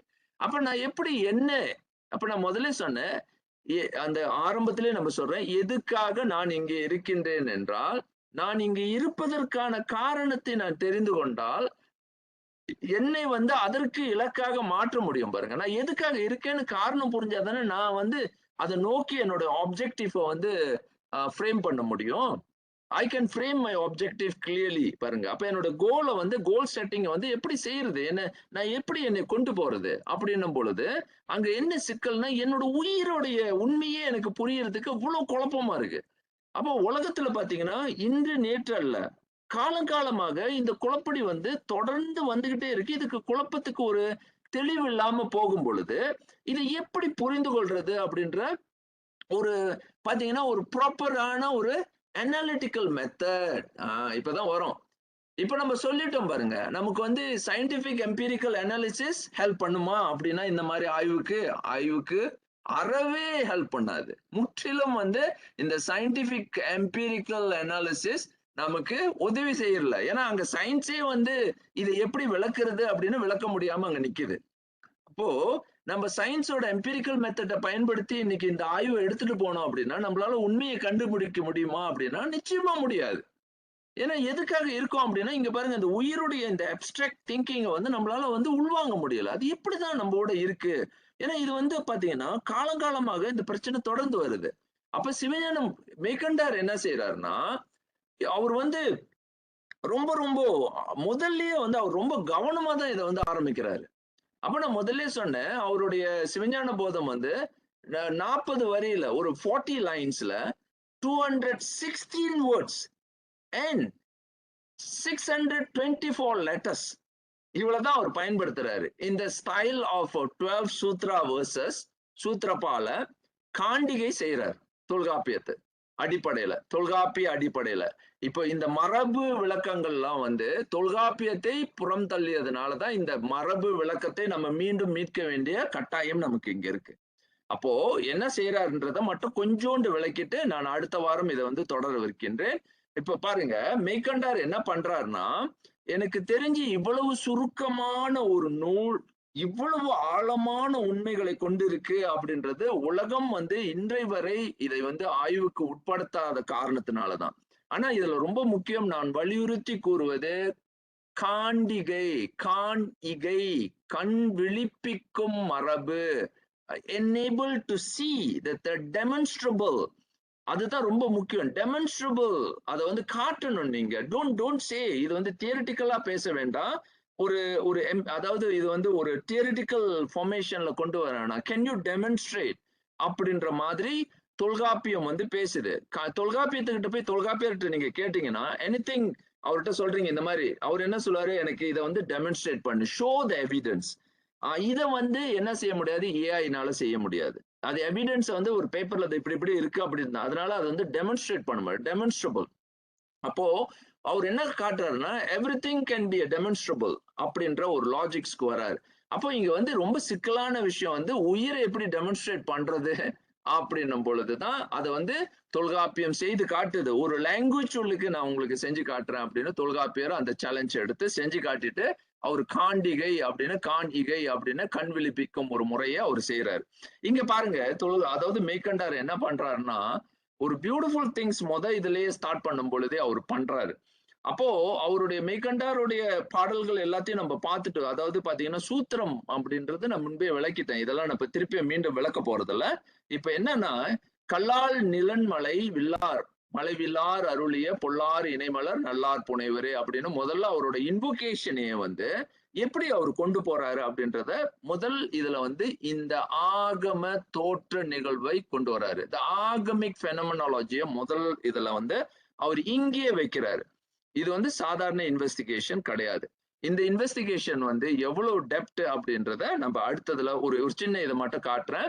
இதை காட்டிட்டு நான் இதோட நிற்கிறது இல்லை. இது இதோட டெப்த்தை தான் நான் இந்த முறை விளக்க போறேன். ஏன்னா இது முதல்ல சொல்லும் போது முதல்ல உங்களுக்கு அறிமுகம் தான் படுத்துறேன். ஆனா இப்ப என்னன்னா, கல்லால் நிலன் மலைவில்லார் அருளிய graciously revealed by the faultless Sadguru beneath the shade of the banyan tree அப்படின்னு நம்ம பாக்குறோம். அப்போ கல்லால் நிழல் அப்படின்னா ஒரு வார்த்தையில் இந்த இதுல சொல்லும் பொழுது, அப்போ அவர் என்ன சொல்றாருன்னா, கல்லால் நிலன் மலைவில்லார் அருளிய, அப்போ இயல் மாறிலி உடைய இயற்கை செயற்கை எந்த இயல்புகளை பிரித்து உயிர்களுக்கு சத்குருவாக இருந்து உணர்த்தும் மலைவில்லா இறைவன் அருளிய.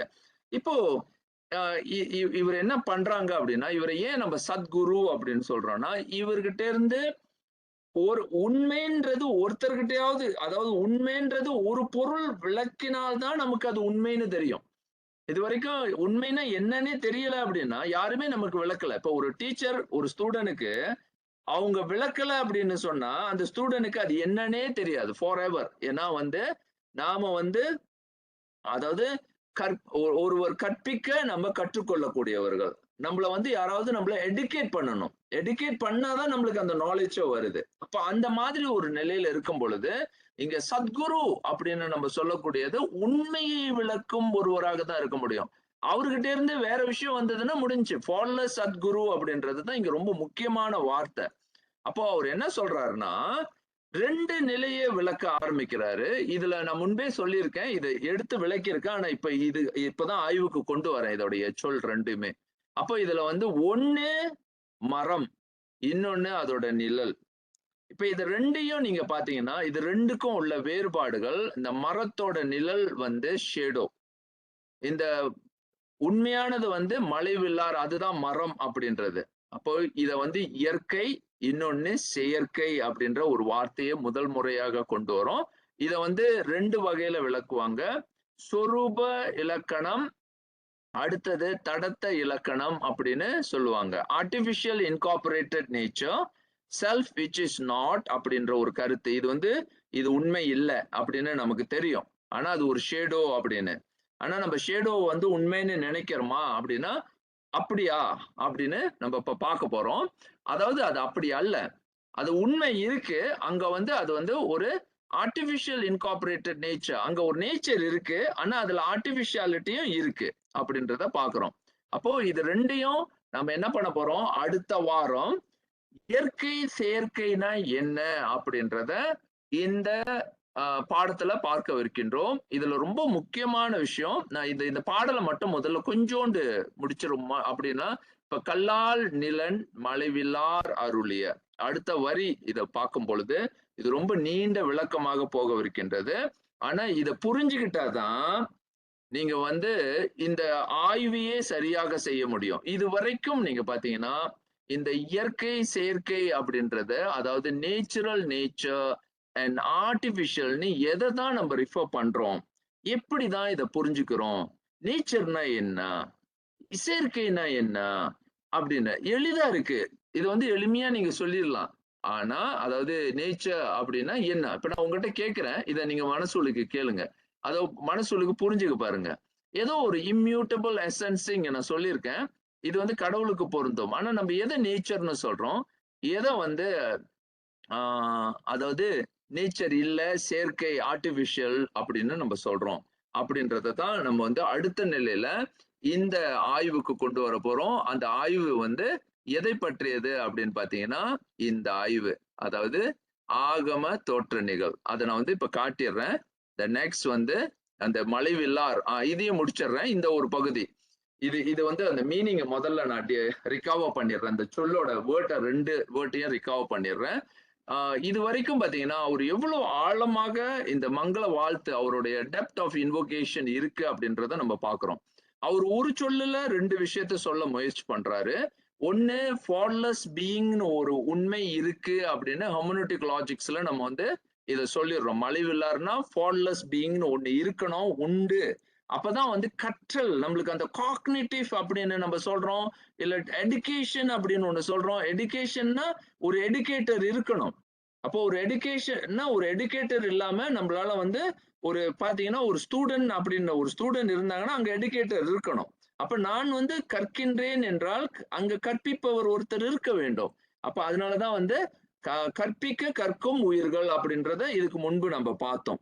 அப்ப அடுத்தது வந்து இதே வார்த்தைய அவங்க வந்து ரொம்ப நுட்பமா வந்து அவர் இன்னொரு ஸ்டேஜ்ல சொல்றாரு. அதுதான் வந்து மலைவில்லார் அப்படின்ற ஒரு கருத்தை சொல்றாரு. பாருங்க ஒரே டேர்ம் ஆனா 2 மீனிங். ரொம்ப 2 மீனிங்.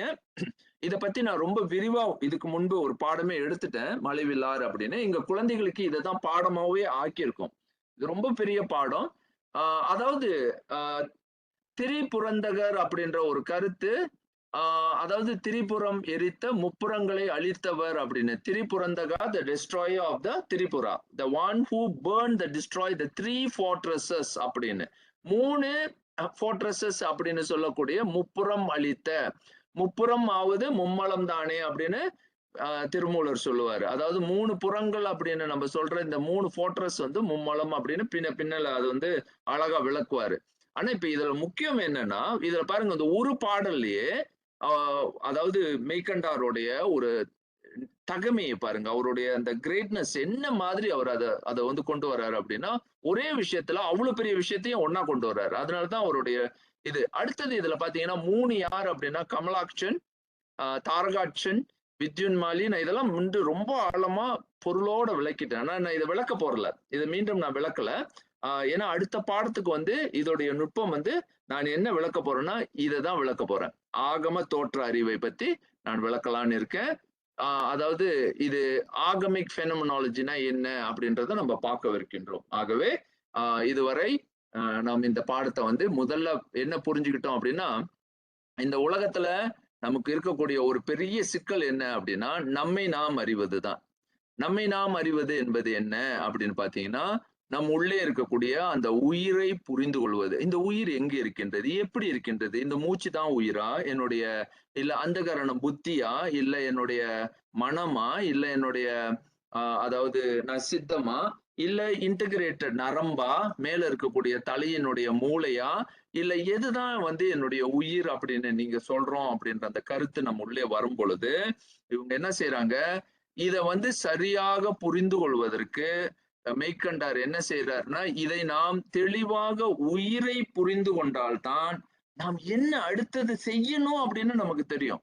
உயிர் என்பது முதல்ல இருக்கு. அது உடம்புக்கு வேறானது. அது வந்து உடம்பை அது உடம்பு அகல அந்த உயிர் தானே இயங்கும் ஒரு ஆற்றல் உடையது அப்படின்றத நம்ம எப்படி புரிந்து கொள்றோம் அப்படின்னு நம்ம பார்க்க போறோம்.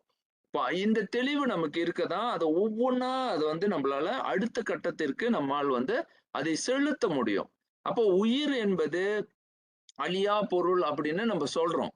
ஆனா அது வந்து அது படைக்கப்பட்டதா படைக்கப்படாததா அப்படின்றது இதுக்கு முன்பே நான் விளக்கிட்டேன். அது ஒரு படைக்கப்படாத பொருள். ஆனா இங்க வந்து படைக்கப்படுகின்றது அப்படின்னு அதாவது ஒரு பெரிய ஒரு மதங்களை அதுவே மதமாகவும், அதுவே பல கொள்கைகளாகவும் வந்து விரிஞ்சு நிக்குது பாருங்க. இப்ப இன்றைக்கு வரைக்கும் இது வந்து தெளிவு வந்துருச்சா? இத பற்றிய தெளிவு வந்துருச்சான்னா இல்ல. அப்ப இந்த தெளிவு இல்லாததுனால என்னென்ன சிக்கல்கள் வருது அப்படின்னா, உலகத்துல இன்ன வரைக்கும் உயிர் என்ன செய்ய வேண்டும் என்ற இலக்கு நமக்கு தெரியல. உயிரினுடைய நிலை என்ன என்பது நமக்கு புரிய மாட்டேன்னுது. அப்போ உடலை வைத்து நாம் அடுத்த கட்டத்திற்கு இப்ப நம்ம சொல்றோம் பாருங்க. ஆனா இப்ப வந்து மெய்கண்டார் வந்து இத விளக்குறார். இத எப்படி செயல்படுத்துறது அப்படின்னு பார்த்தீங்கன்னா, திருமந்திரத்துல தான் புரிந்து கொள்ள முடியும். திருமந்திரம் தான் அத விளக்க முடியும். அதை எப்படி நீங்க செய்ய வேண்டும் அப்படின்றதுக்கான வழிகாட்டுதல திருமந்திரம் செய்யும். அப்போ திருமூலர் அதாவது அதுக்கு வந்து சிவஞான சித்தியார்கள்லாம் முயற்சி பண்றாங்க. இதை எப்படி விளக்கலாம் அப்படின்னு. ஆனா இங்க எங்க சிக்கல் வருது அப்படின்றத நம்ம இப்ப பார்க்க போறோம். பின்னால வந்து இத வந்து எப்படி அத முதல்ல இதுக்கு என்ன சிக்கல் எங்க ஆரம்பிக்குதுன்னா, இந்த எது வந்து நேச்சர் அப்படின்னு சொல்றோம். எது வந்து ஆர்டிபிஷியல்னு சொல்றோம். இந்த 2மே எவ்வளவு சிக்கலான ஒரு பிரச்சனை அப்படின்றத அடுத்த வாரம் பார்த்துட்டு தான் நம்ம வந்து ஒரு பெரிய ஆய்வ செய்ய போறோம். இதோட வந்து இந்த வகுப்பை நான் முடித்துக் கொள்றேன். இதுவரை பார்த்தீங்கன்னா, கல்லால் நிழல் மலைவிலார் அருளிய இந்த ஒரு 2 வார்த்தை தான். கல்லால் நிழல் மலைவிலார் அருளிய பொல்லார் இணைமலர் நல்லார் புனைவரே. இந்த 4 வரியில வந்து அவர் வந்து என்ன செய்யறார் அப்படின்னா, ஒரு பெரிய விஷயத்த ஆகமிக் ஃபெனோமெனாலஜிய அவ்வளோ டீட்டெயிலா விளக்கிருவாரு. இப்ப ஆகமிக் ஃபெனோமெனாலஜி உள்ளுக்கு நம்ம நுழைய போறோம். அது முடிஞ்ச பிறகுதான் நம்ம வந்து 3ஆம் சூத்திரம், 4ஆம் சூத்திரத்தை விளக்க போறோம். அப்போ இந்த இந்த சூத்திரத்தை வந்து மெய்கண்டார் என்ன செய்யறார் அப்படின்றத நம்ம விளக்க போறோம். ஆகவே இதோடு இந்த பாடத்தை நம்ம முடித்துக் கொள்வோம். இறைவனுடைய திருவருள் வேண்டி மேலும் அடுத்தடுத்த பாடங்களில் சந்திப்போம். சிவா திருச்சிற்றம்பலம்.